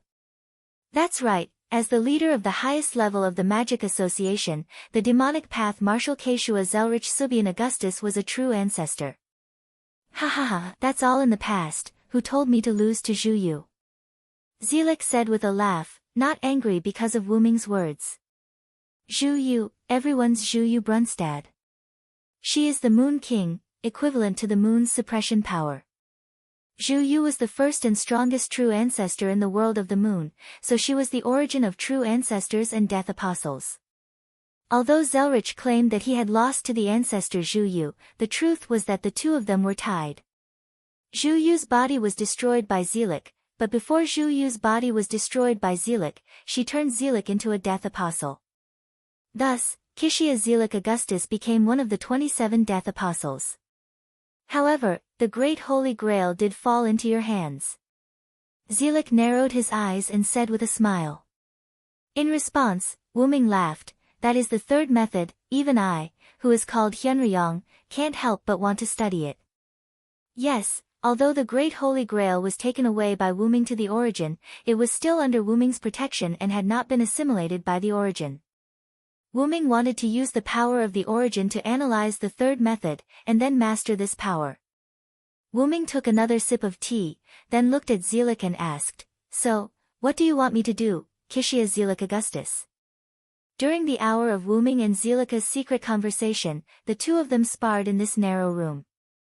Zelik used a second spell, so the two of them did not destroy the room because of their sparring. Because neither of them used their full strength, Wuming barely won against Zelik by one move. As an old man who had lived for hundreds of years, the victory of the battle was not important. Zelik made a request in exchange for the right to bail out the Yugomarinia family. Of course, Wuming did not agree, but Zelik gave Wuming an auxiliary magic dress in exchange for a second spell, and after a moment of consideration, Wuming agreed. The premise was that it could not be something that was harmful to Wuming. Zelik said at that time, "Even if I wanted to harm you, it is impossible. After all, you are the teacher of the ancient king, the descendant of Tiamat, the most mysterious dragon." But only Wuming himself knew that he was not strong enough to be compared to the creator of the Sumer pantheon, Tiamat. But after all, Zelik was the product of the second method in exchange, so Wuming had to think about it. After all, the 5 great spells of the shaped moon world were one of the most mysterious. As the second method was of the same origin as the third method, it would be of great help in analyzing the third method. Wuming asked Zelik to provide a magic dress with a powerful analysis ability. Zelik was a little puzzled. Even if it was a magic dress made by the second method, it should not be of much use to someone of Wuming's level. However, as a willful request of a partner, Zelik said that he had to add one more rule, which was that his request must be the first factor of action. Wuming said that as long as it was something he could do, he would try his best to do it as soon as possible. In this way, the two of them sat politely, drinking tea and chatting happily 3 months later. I want to invite you to a parallel world.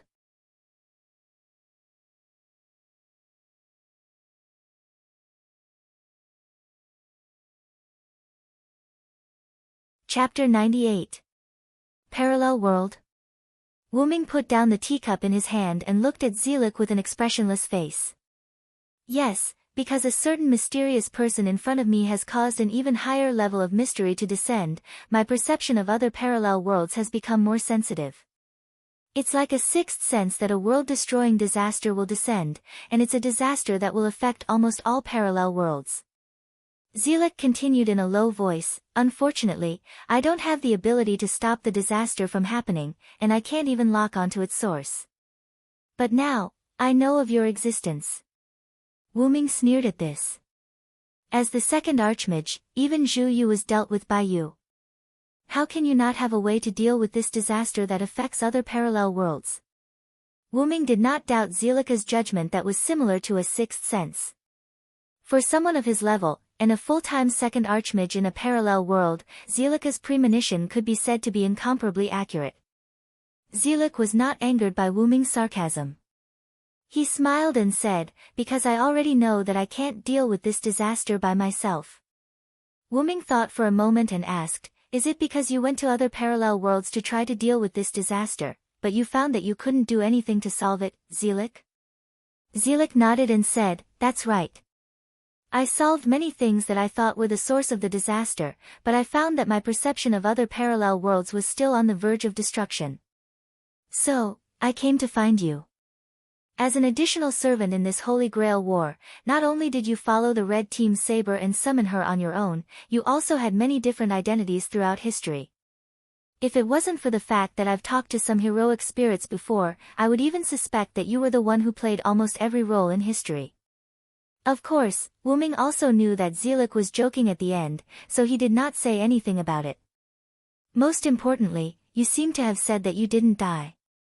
Wuming poured himself another cup of tea, then asked, "So, you think I can solve this crisis?" Zelik shook his head, then said, "Of course not, although I still don't know who solved this crisis, I can feel that that person has an unusual relationship with the heroic spirits." Zelik stood up and walked to a storage cabinet.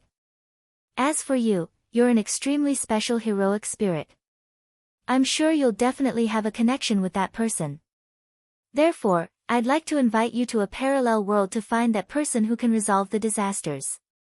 At the same time, you can resolve the disasters that often occur in parallel worlds. After all, the fewer disasters in other parallel worlds have, the later the disaster that will affect other parallel worlds. Zelik took out a box and threw it to Wuming. Wuming almost guessed what it was, and immediately opened it. Then, Zelik on the side said, "This is the magic dress you asked for. I specially made it in the shape of a crown. This should be very suitable for your caster profession." Wuming looked at the golden luxurious crown. It's called a crown, but it's more like a ring. However, Wuming doesn't care much about what this magic dress looks like, as long as it can be used. By the way, because I am afraid that you don't like its appearance, I deliberately set it as a magic dress that can automatically adjust its appearance. It is now in an inactive state. Moreover, I also set up an artificial elf for this magic dress. Of course, it is also in an inactive state. She will wake up at the moment you activate it and recognize you as the first master. Wuming was very surprised. He didn't expect Zelik to be so concerned about this magic dress. In fact, even without these factors, Wuming has a way to master this magic dress. It seems that you are very concerned about this matter, Zelik. Of course, Wuming and Zelik both knew that Wuming was talking about the disaster. Through the perfect production of the magic dress requested by Wuming, Wuming owed him a favor and had to pay attention to this matter.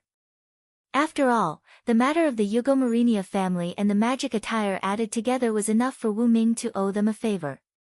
Later, Wuming said to Zelik, "Regardless of whether this magic dress is good or bad, I will do my best to fulfill your request and block my name Wuming."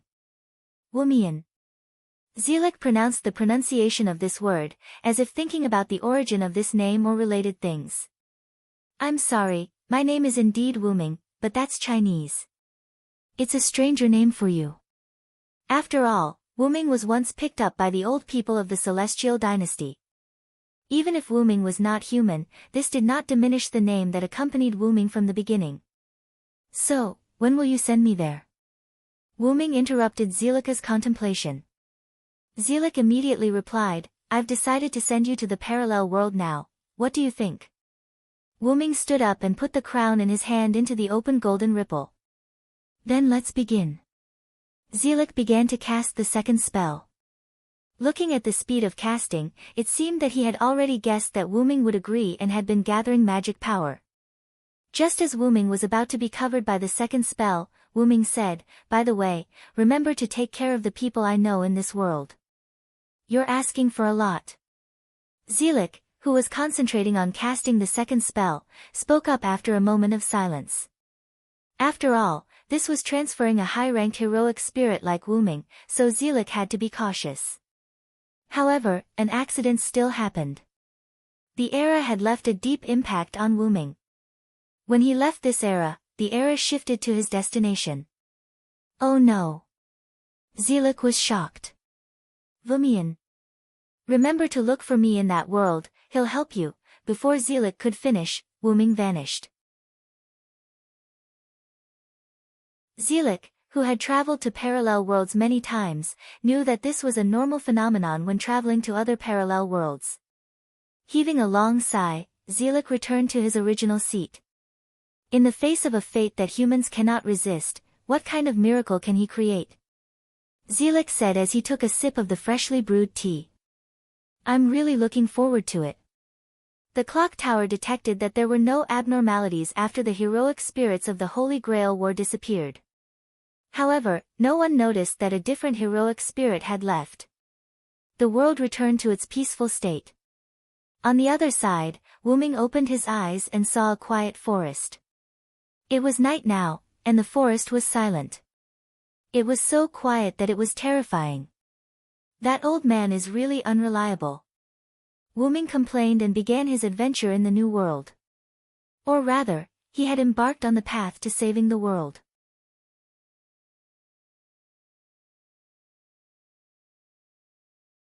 Chapter 99.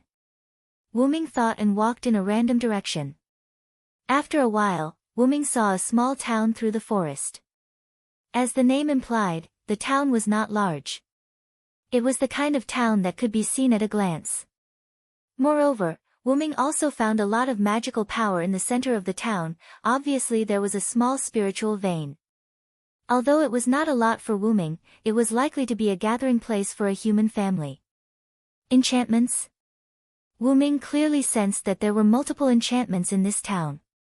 Interesting. Wu Ming kept smiling and walked toward the seemingly ordinary town. Just when Wu Ming just walked to the edge of the town, a huge magical power erupted. A large amount of black mud, starting from the center of the town, continued to rotate and expand, like a storm of death, slowly sweeping the town. Wu Ming sensed that the magicians in the town were basically dead in this storm of death. At the same time, the barrier was also broken. At that moment, a strange power covered Wu Ming. Wu Ming looked in a certain direction with some surprise. Contract? Wu Ming frowned, then began to move quickly in the air. Several Lune runes representing suppression appeared, and with a lot of magical power from Wu Ming, a large number of Lune runes instantly covered the storm of death. In an instant, the black mud was suppressed and formed a black sphere. Black hole. As the spell was chanted, a hole similar to a black hole in the universe appeared, instantly sucking the black mud sphere and crushing it. Black hole was a new skill that Wu Ming learned from the uninscribed book when he left Nasarick. Because the uninscribed book was a magic book in Yggdrasil, World Tree. Although it was spread to the other world where Nazarick's underground tomb was located at that time, it also included Yggdrasil, World Tree, magic. No. It should be said that the magic of that other world and Yggdrasil's magic were the same system, so they could be used together. After all, the magic of Yggdrasil, World Tree, could be casually displayed. Wu Ming preferred to use the magic of Yggdrasil, World Tree, or rather, magic. But Lune magic had an extraordinary effect at certain times, just like the Lune rune combination used to suppress the black mud. Although Yggdrasil's magic was convenient, it was a game after all. Although there was the concept of seal, there was relatively little about this kind of magic. Moreover, this kind of seal represented invincibility and couldn't be attacked in the game. Wu Ming's purpose was to destroy the black mud. Naturally, it was impossible to use Yggdrasil's seal skill. That was also the drawback of Yggdrasil's transformation into reality. Seeing that the people who fled in panic had settled down, Wu Ming used rune magic to cast a diversion magic that could make pedestrians ignore his line of sight.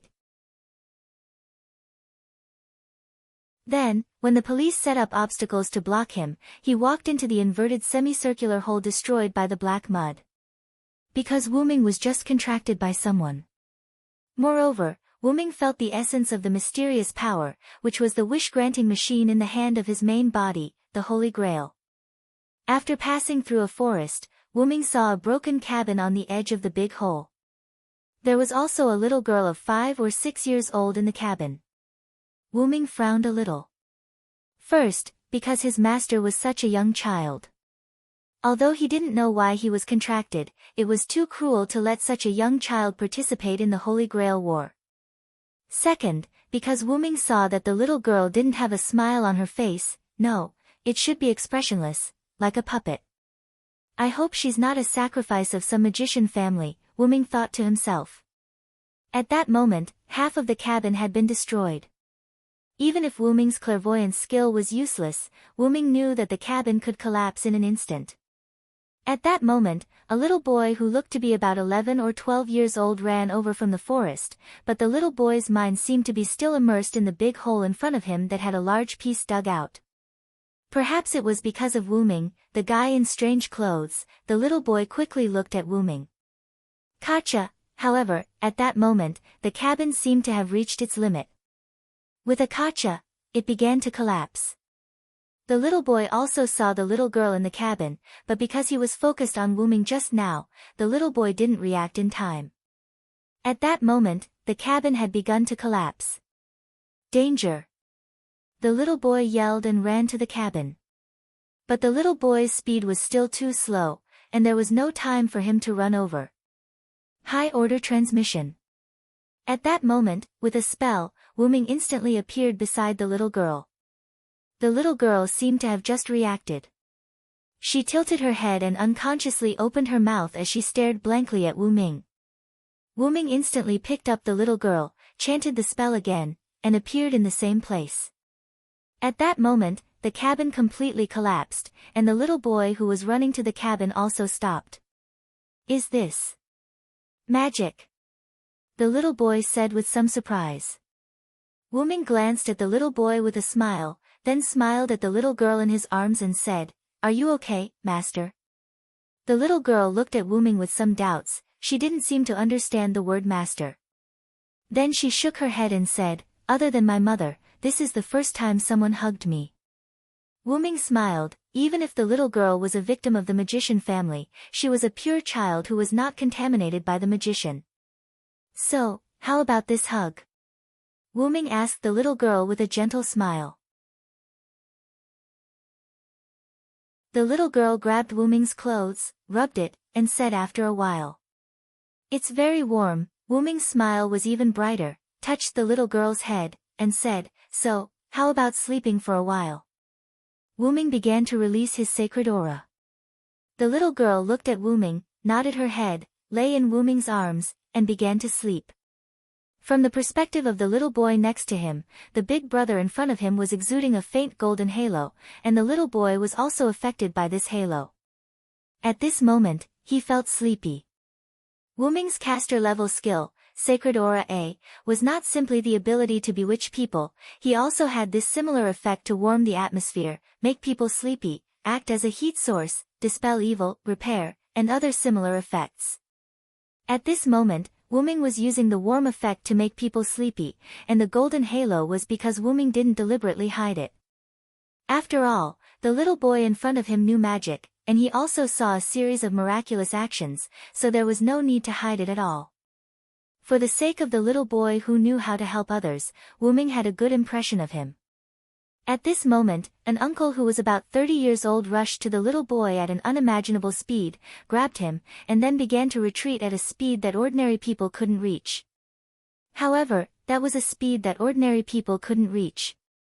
It was simply a joke for a servant, a heroic spirit's clone. In prison, Wuming used a very common restriction magic in Yggdrasil. He easily froze the uncle's body. "Then, can you explain to me what's going on? This is Mr. Magician."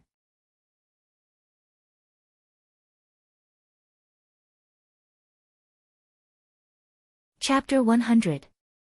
The man in his 30s in front of Wuming swallowed his saliva and broke out in cold sweat. He understood what the creature in front of him was, and he also understood how destructive and unpredictable the creature in front of him was.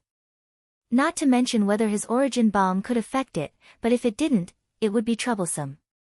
His own life was not important. What was important was the child in his hand, his adopted son. If something happened to him, he would not forgive himself. "So, sir, can you tell me where you are going with this child? I won't allow anyone to kidnap a child in front of me," Wuming said gently. Wait, Kiritsugu is not a bad person."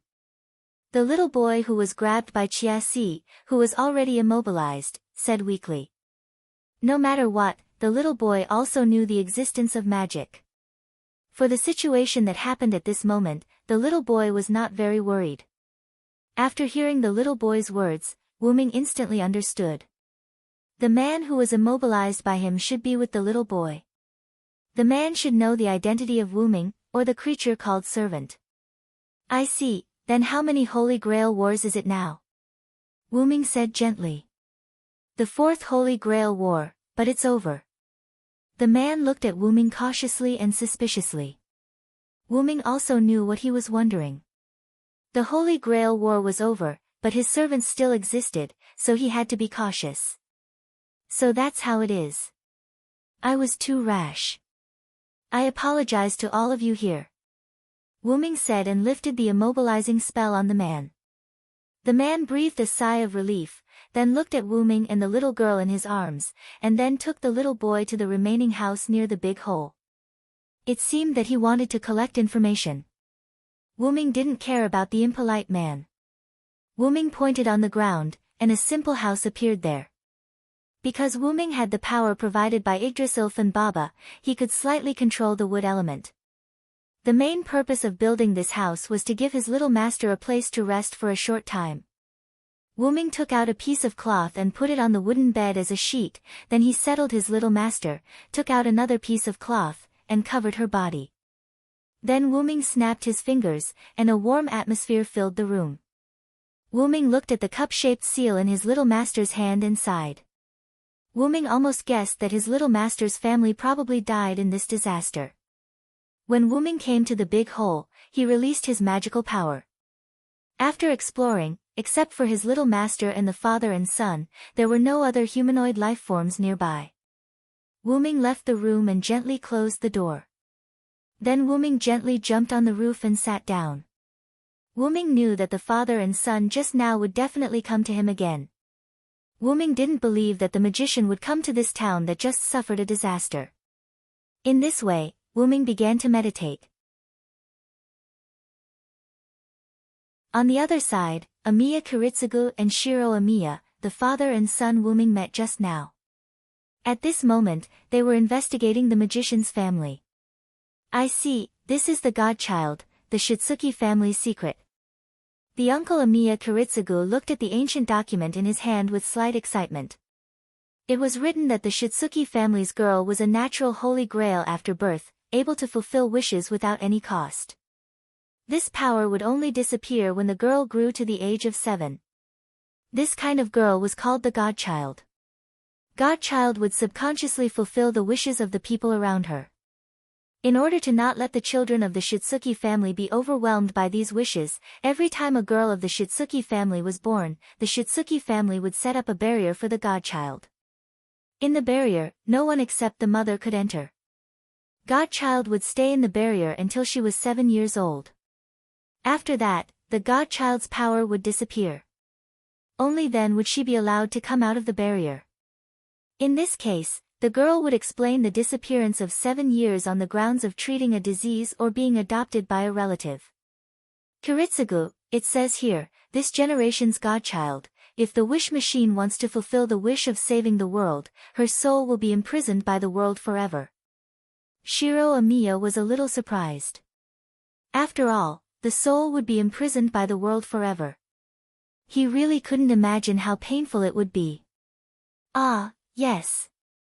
Amiya Kiritsugu held his head and said, we know the way to save the world, but we didn't use the godchild's method, and we couldn't even find the godchild. Shiro Amiya looked at Amiya Kiritsugu with some surprise, as if wondering why he could say such a thing. Yes. Amiya Kiritsugu raised his head and looked at Shiro Amiya as if he had found a target. Shiro, the little girl next to the servant must be the godchild. Shiro Amiya was puzzled. Kiritsugu, what do you mean?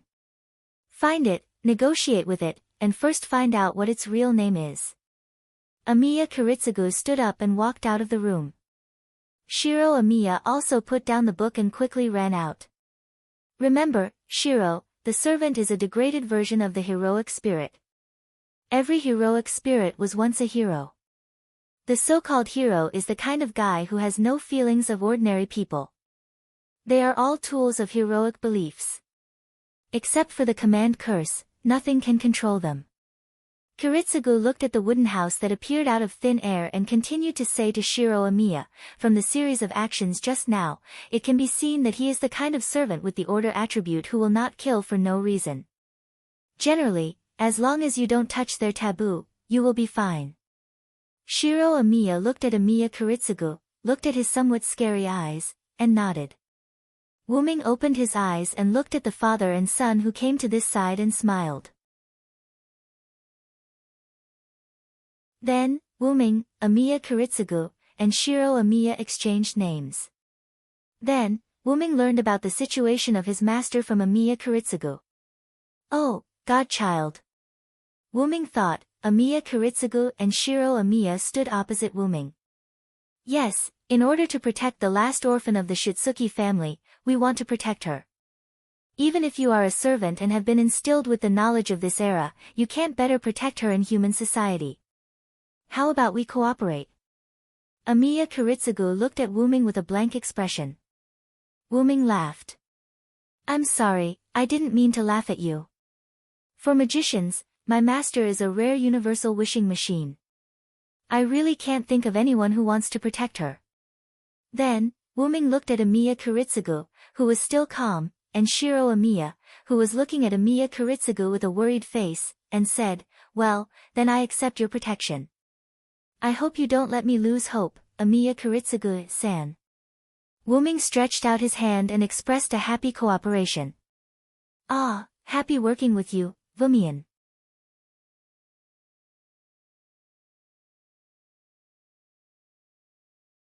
Chapter 101. Later, Wuming hugged the sleeping Shitsuki Meiyu and followed Amiya Kuritsugu and Shiro Amiya to Amiya Kuritsugu's residence in the city's winter wood. Late at night, a car stopped in front of a house. Wuming hugged the sleeping Meiyu and got out of the car. After Amiya Kuritsugu and Shiro Amiya got out of the car, Amiya Kuritsugu carried the few remaining books found in the Shitsuki family and told Shiro Amiya, "Shiro, go and prepare a room for Mr. Wuming and Shitsuki Meiyu." Shitsuki Meiyu was the name written on the record found by Amiya Kuritsugu in the collapsed cabin. There was no doubt that it was the name of the little girl in Wuming's arms. "I don't need it." Wuming stopped Shiro Amiya, who was about to prepare a room, and continued, "Help me prepare a room for my little master." "I don't need it." Shiro Amiya looked at Amiya Kuritsugu and then nodded, "I understand." "Then, I will go in first, Mr. Amiya." After that, regardless of Amiya Kuritsugu's opinion, he walked in with Meiyu in his arms. Amiya Kuritsugu didn't care about Wuming's behavior. In his opinion, servants were tools. He didn't need to be good to them. He just needed not to provoke them. Because the Amiya family had a lot of bedrooms, and the house was relatively empty, Shiro Amiya could move in after a simple cleaning. Wuming followed Shiro Amiya to a room. There was nothing on the clean tatami, except for the quilt. "Because I didn't know that someone was going to move in, there is no other furniture except for the quilt." Wuming looked at Shiro Amiya in front of him, who looked very restrained, and said with a smile, "Thank you, and it's okay. You can go do your work." Wuming went into the room and closed the door. Wei Gongshi stared blankly at the closed door. Servants aren't as bad as Cut made them out to be. Wei Gongshiro mumbled to himself as he left. Wuming waved his hand, and the room was suddenly filled with a sacred feeling. Wuming put Meiyu on the bed and covered Meiyu with a quilt. After casting a warm lune rune for Meiyu, Wuming's spirit form disappeared. On the roof, Wuming appeared and sat on the beam. He looked at Amiya Kuritsugu, who was moving books, and Shiro Amiya, who was helping Amiya Kuritsugu. Wuming turned his gaze and looked at the bright moonlight in the sky. He began to organize the information he got.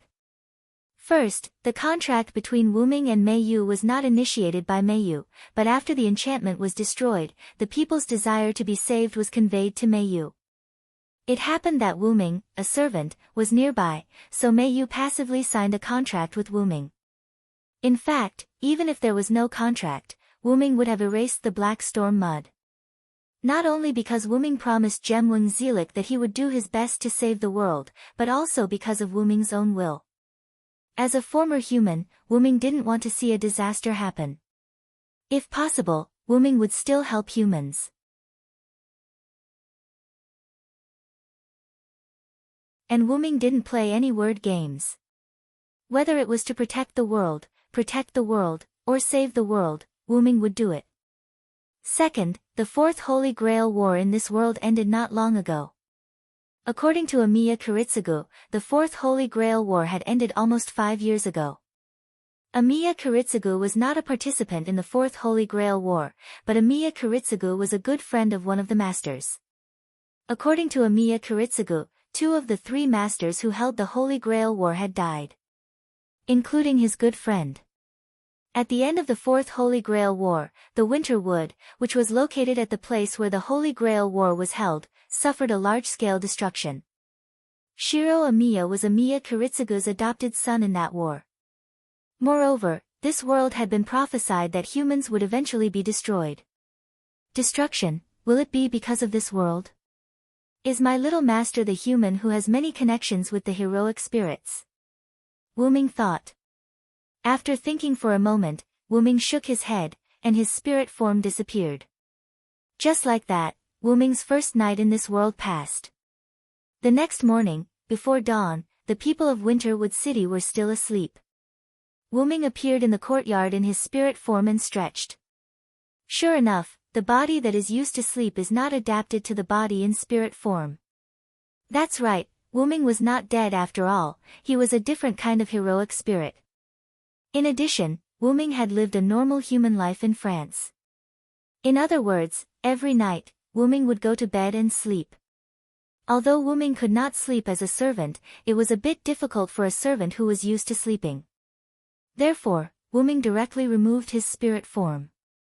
Let's go and prepare Master's toiletries first. She probably hasn't woken up yet. With that, Wuming walked out of the Amiya mansion. A moment later, Wuming came back with a series of toiletries for young girls. Wuming walked to the door of the room that Shiro Amiya prepared for Meiyu and stopped. It seems that children of this age can't take care of themselves. As he said that, Wuming walked in another direction. A moment later, Wuming came back with a basin of hot water and a wet towel. Knock knock. Wuming knocked on the door, then pushed the door open and walked in.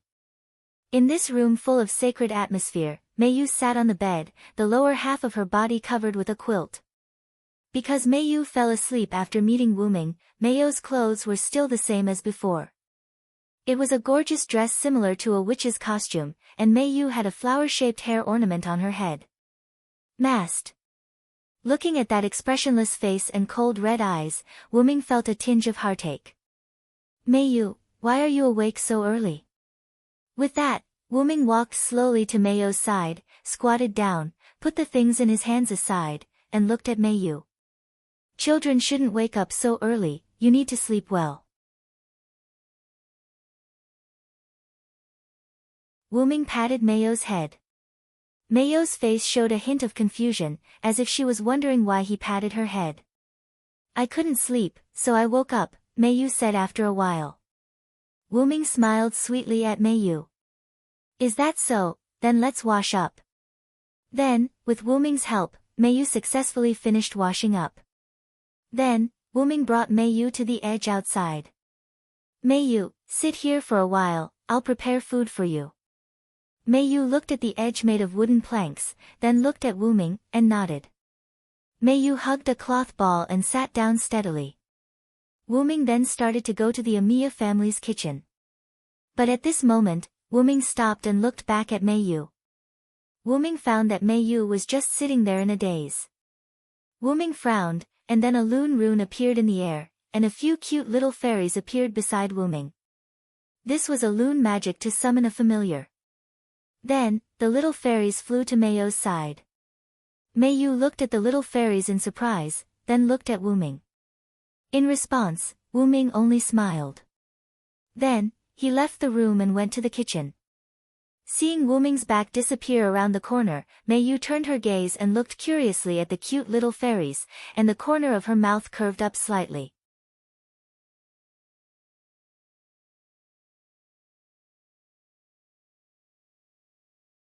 Chapter 102. Well then, let me see what ingredients the Amiya family has. After that, Wuming didn't find anything. After all, it was a place where he didn't come often, so it was easy for the ingredients to go bad. After that, Wuming didn't say anything and directly used the space door and walked in. After a while, Wuming came out with a series of ingredients. As for how to pay, Wuming said that he had some gold coins in his dragoness that weren't very useful. Just as Wuming was preparing food in the kitchen, Shiro Amiya walked in with a yawn. Hey! Mr. Wuming. Shiro seemed to be at a loss at the moment. He really didn't expect that the legendary heroic spirit would actually cook in person. Are you scared by me, Shiro Amiya? Wuming didn't turn his head and said in a gentle tone. No. I didn't expect Mr. Wuming to cook in person. Shiro Amiya said with some embarrassment. Wuming put the cooked food on the plate and said, Don't look at me like this, I'm also a teacher, and teachers are omnipotent. I see, is Mr. Wuming a teacher? Who did Mr. Wuming teach? Shiro Amiya asked curiously. Wuming turned his head and looked at Shiro Amiya. And Shiro Amiya seemed to be aware of his own behavior. Inquiring about heroic spirits was equivalent to inquiring about their weaknesses. For those who became heroic spirits, their own death was sublimated by the legends and thus became a weakness.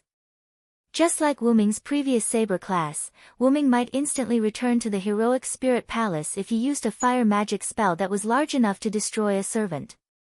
Of course, to Wuming, this was just a respawn point.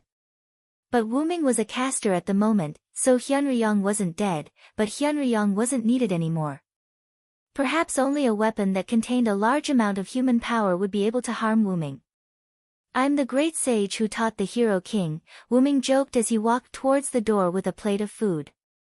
Before he left, he added, by the way, I left some ingredients for you and Mr. Amiya. You can use them directly. Shiro Amiya looked at Wuming's back as he left, and then looked at the ingredients on the stove. Mr. Wuming is not as difficult to get along with as Kiritsugu said. With that, Shiro Amiya began to prepare breakfast. On the other side, Wuming came to the edge and saw Meiyu, who was sitting on the edge and playing with the elf. It was rare for Meiyu to have a smile on her face. Meiyu! Wuming shouted at Meiyu. Meiyu turned her head and looked at him with a puzzled face, and the smile on her face was gone. Sure enough, it will take a while for Meiyu to grow into a normal child. Meiyu, come and taste the food I made. Wuming put a plate of exquisite food in front of Meiyu. It was a plate of golden omelette rice. As a person who doesn't cook, it was basically impossible to make such a plate of omelette rice, whether it was color or fragrance. However, this was a world full of mysteries. Well, Wuming used magic and added his own sacred aura to this plate of omelette rice, so it looked like it was glowing. Looking at Meiyu looking at the plate of omelette rice but not eating, Wuming sighed. Do you need me to feed you? Wuming asked gently. Meiyu thought for a moment and nodded. Wuming smiled helplessly and then picked up the plate of omelette rice. Wuming picked up the spoon and cut a hole in the egg skin of the omelette rice. The rice inside the egg skin instantly broke out, showing the golden rice grains. The rice grains were mixed with ham and vegetables, showing a different kind of beauty. Meiyu looked at this scene, her eyes slightly widened. It can't be helped, who told this guy to deliberately use magic as an auxiliary means to make it?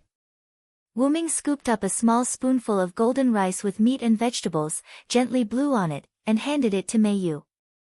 Meiyu looked at Wuming, then looked at the spoon in front of her, and finally gently opened her mouth and ate the spoonful of rice. The moment the rice entered her mouth, Wuming could see some ripples in Meiyu's eyes. Wuming smiled. Meiyu slowly chewed the food in her mouth, and Wuming patiently waited. After a moment, Meiyu swallowed the food in her mouth and said, delicious. Looking at Meiyu's, I still want to eat, expression, Wuming's smile became more brilliant. Eat more if it's delicious. Okay. Just like this, Wuming slowly fed Meiyu the omelette rice spoon by spoon, and Meiyu ate the food on the spoon that Wuming handed over. This meal took about half an hour. As for whether the omelette rice would get cold, Wuming said that the rice blessed by his skill would not get cold. Finally, Wuming put down the plate and spoon in his hand, and looked at Meiyu who was still savoring the aftertaste. Coincidentally, there was a grain of rice hanging on the corner of Meiyu's mouth. Wuming reached out to remove the grain of rice, but just as Wuming used a finger to pick up the rice, Meiyu opened her mouth and ate the grain of rice. Wuming smiled awkwardly. Because, at this moment, his finger was still in Meiyu's mouth. After pulling his finger out of Meiyu's mouth, Wuming awkwardly looked at the finger that was covered with Meiyu's saliva. Wash it off. Isn't that disdaining Meiyu for being dirty? Don't wash it off. Then why do I keep this finger covered with saliva? At this moment, Shiro Amiya came out from the corner. Mr. Wuming, I prepared some miso soup for you and Shoayu. Shiro Amiya put 2 bowls of soup in front of Wuming and Meiyu. Thank you very much. Wuming politely said, and then began to drink. Meiyu looked at Wuming pick up the miso soup, and also picked it up. After Wuming finished drinking, he put down the bowl and commented, "Not bad, you really are a good seedling to be the court's husband." Shiro Amiya smiled awkwardly. After all, it was a joke, not a serious one. "It's not as good as the previous egg dumpling rice," Meiyu suddenly said. Is that so? I'm sorry, I'll work harder next time." Shiro Amiya was a little embarrassed. After the two finished drinking, Shiro Amiya packed up the cutlery including Wuming's egg dumpling rice and left. "You can't be so rude, Meiyu," Wuming taught Meiyu. "But, it's really not as good as the egg dumpling rice." Meiyu tilted her head and said innocently. Wuming was a little helpless. He knew that Meiyu now lacked the emotions of a normal human. This kind of situation could not be solved by magic. It was better to let nature take its course. Wuming patted Meiyu's head, and said, "You're right, but you still have a lot to learn. Remember not to define something too early." "I know, big brother." Meiyu nodded. At this time, Wuming just remembered that he did not tell Meiyu his name. After all, the two just met last night, after which Meiyu fell asleep, and did not wake up until this morning. At this moment, Meiyu, who did not cry or make a fuss, was considered very good among her peers. "I'm sorry, it's my negligence not to tell you my name. My name is Wuming." "Wuming. My name is Shitsuki Meiyu." Nice to meet you." "Nice to meet you." "Nice trip."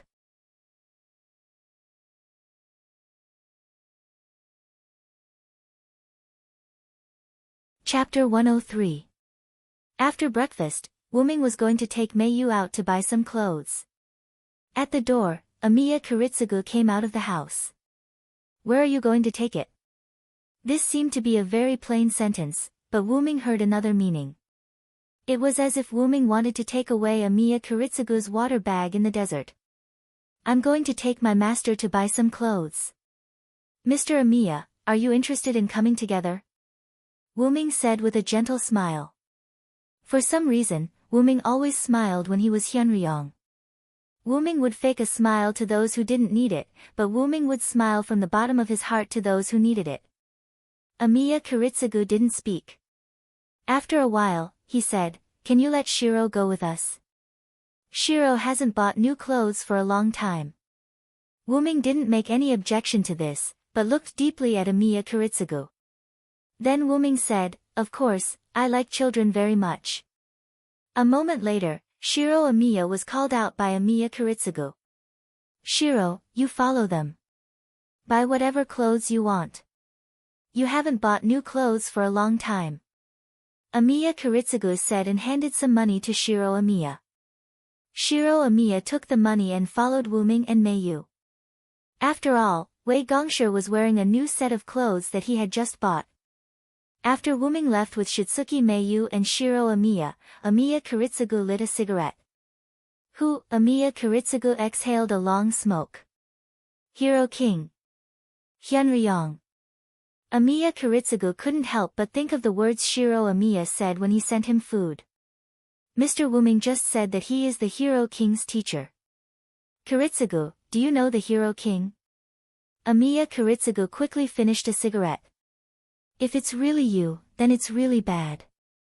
After all, in the mythology, the reason why Hyunryong came to Europe to teach the Hero King was because Hyunryong liked humans very much. And Wuming to Shitsuki Meiyu, who was a human and his master, would not allow Amiya Kiritsugu's wish. Suddenly, Amiya Kiritsugu knelt on the ground, covered his mouth with his hand, and coughed a few times. A few drops of red blood dripped to the ground. "Is it time?" Then, Amiya Kiritsugu stood up and went back to the house. Wuming held Meiyu's hand, followed by Shiro Amiya. Looking at the scene that she had never seen before, Meiyu opened her eyes curiously. Wuming specially studied the magic barrier of the Shitsuki family for Meiyu. That is, to prevent the wishes of the world from reaching Meiyu's ears and causing pollution to Meiyu. Because he was a caster, Wuming's ability to analyze magic and other things was still very strong. However, Wuming did not analyze the barrier by himself, but used the gift given by Zelik.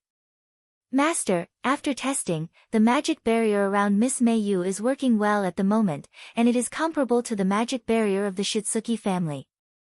Thank you for your hard work, Kalas. You are too serious, Master, this is my pleasure. Wuming was wearing a translucent golden-green crown similar to a dragon's horn on his head at the moment. This crown was the high-level magic headwear that Zelik made for Wuming with the second method, golden-green stone. Wuming couldn't help but recall that moment. After Wuming came to this world, he couldn't wait to use this magic dress. In the forest, after Wuming activated golden-green stone, the original ordinary ring turned into a golden-green crown similar to a dragon's horn, floating in front of Wuming. Nice to meet you, Master, I am your special magic dress, golden-green stone, Kalas Ballet. Listening to this emotionless female voice, Wuming felt a little uncomfortable.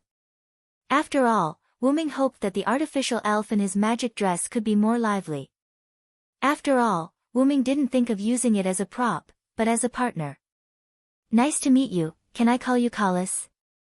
Wuming walked and asked the dragon's horn floating in the air. This is your right, Master. Wuming stopped and looked at golden-green stone. Listen to me, Kalas. You can call me Master, but don't think of me as your master. Golden-green dragon's horn stopped floating in the air as if it was waiting for Wuming's next sentence. We are partners who will live and die together. Remember, I am not an ordinary servant. I am a heroic spirit who has not died. After that, Wuming began to walk again. Golden-green dragon's horn was silent for a moment and then followed Wuming's pace. Then, it tightly wrapped around Wuming's head. Wuming touched the dragon's horn and smiled. Then Wuming used concealment magic to temporarily hide it. Feeling someone pulling his hand, Wuming came back to his senses and looked at Mayu beside him. What's wrong, Mayu? Wuming asked Mayu. Mayu pointed in a direction and said, that one. Wuming looked at the direction Mayu pointed. A restaurant with an omelette appeared in front of Wuming's eyes. Wuming instantly knew what Mayu was thinking. Wuming smiled happily, then squatted down and said, have you just eaten, you little greedy cat? Then, he scratched Mayu's nose with his finger. Mayu was a little panicked. She covered her little nose and looked at Wuming blankly. Looking at such a cute Mayu, Wuming smiled even more brightly. Let's come here after we buy clothes, okay? Wuming asked softly. Okay. Mayu nodded and then grabbed Wuming's hand again. Wuming stood up and looked at Shiro Amiya behind him. Amiya, come later, it's my treat. Shiro Amiya looked at Wuming with some surprise, then asked weakly. How did Mr. Wuming pay? Shiro Amiya just remembered that Wuming, as a follower, had no money, so how did he buy those ingredients? The money Kiritsugu gave was not enough to buy clothes and food. Ha ha ha. Wuming laughed twice, then said, I'm the teacher of the Hero King, who has all the treasures in the world, the tuition is enough for me to eat and drink. So that's how it is, then Mr. Wuming is very rich. Ha ha ha, of course. In this way, the three of them went farther and farther away. However, Shiro Amiya did not notice a problem. Everything that came with a servant was made of magic, but Wuming's items could be left in the modern world. This was also because Shiro Amiya did not understand the servants and did not understand the Holy Grail War, so Wuming exposed his information. Even if he wanted to tell Amiya Kiritsugu, it was fine. Wuming had already seen that Amiya Kiritsugu's vitality was almost gone.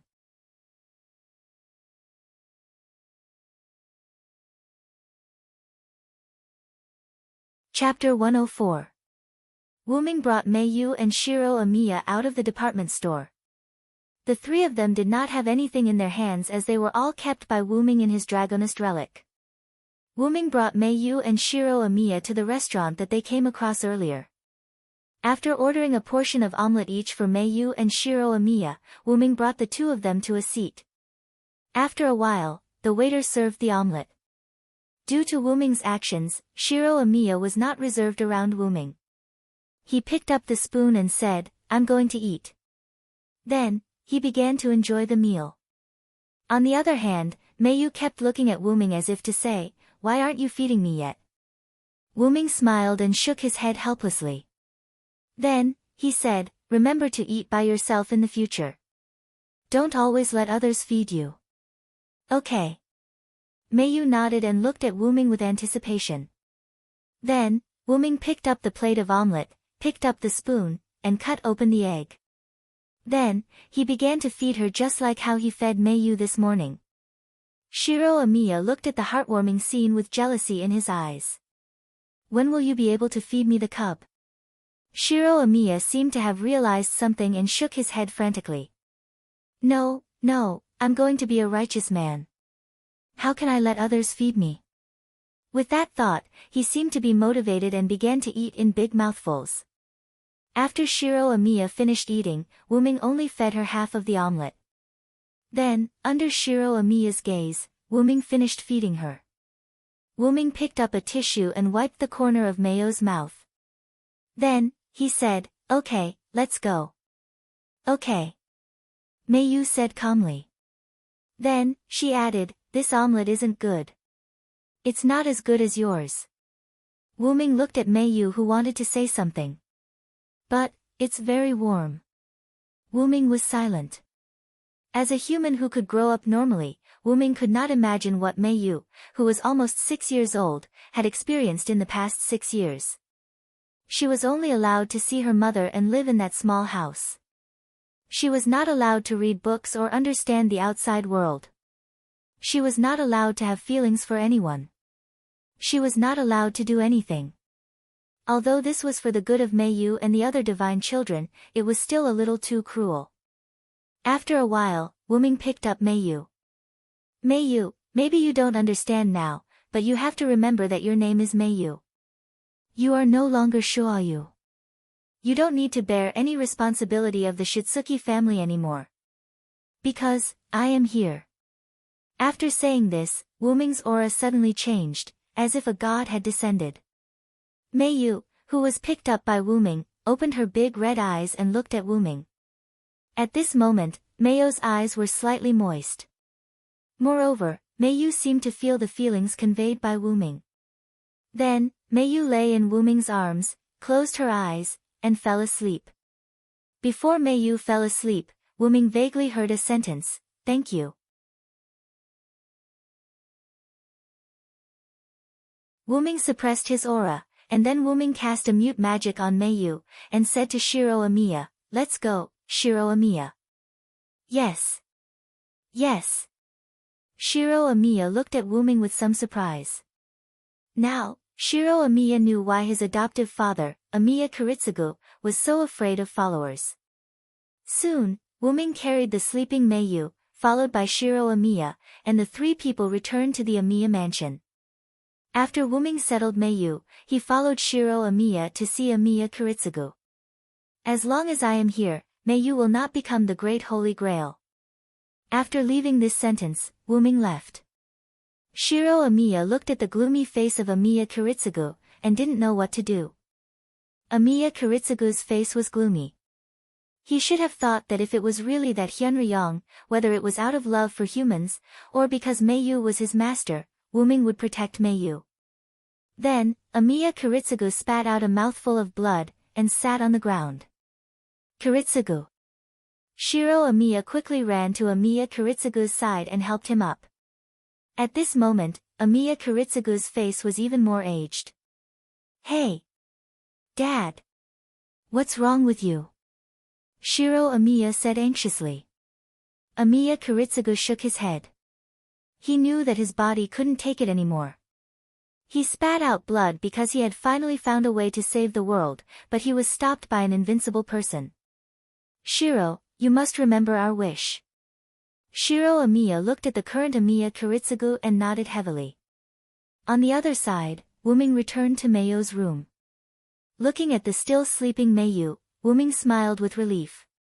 Wuming was now even more convinced of what he had said. "I'm here. I will definitely protect you, Mayu." As if hearing Wuming's voice, Mayu slowly opened her eyes.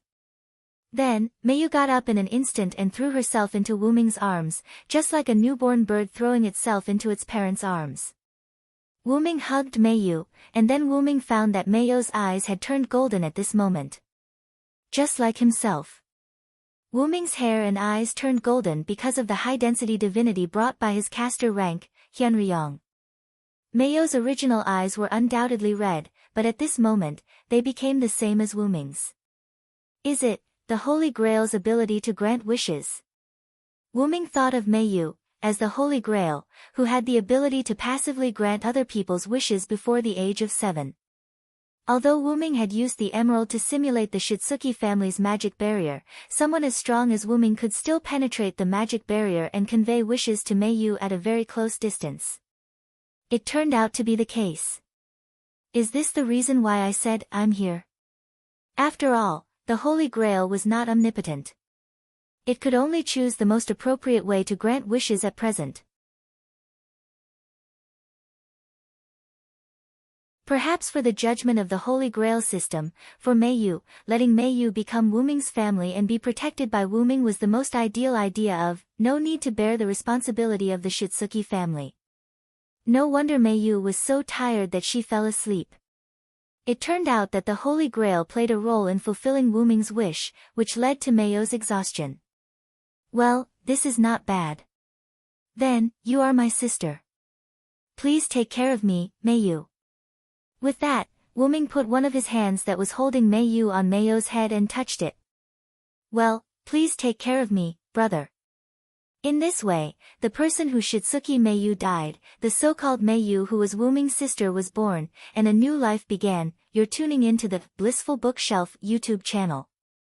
We're so grateful for your support and don't forget to subscribe to join us on this incredible journey through captivating stories.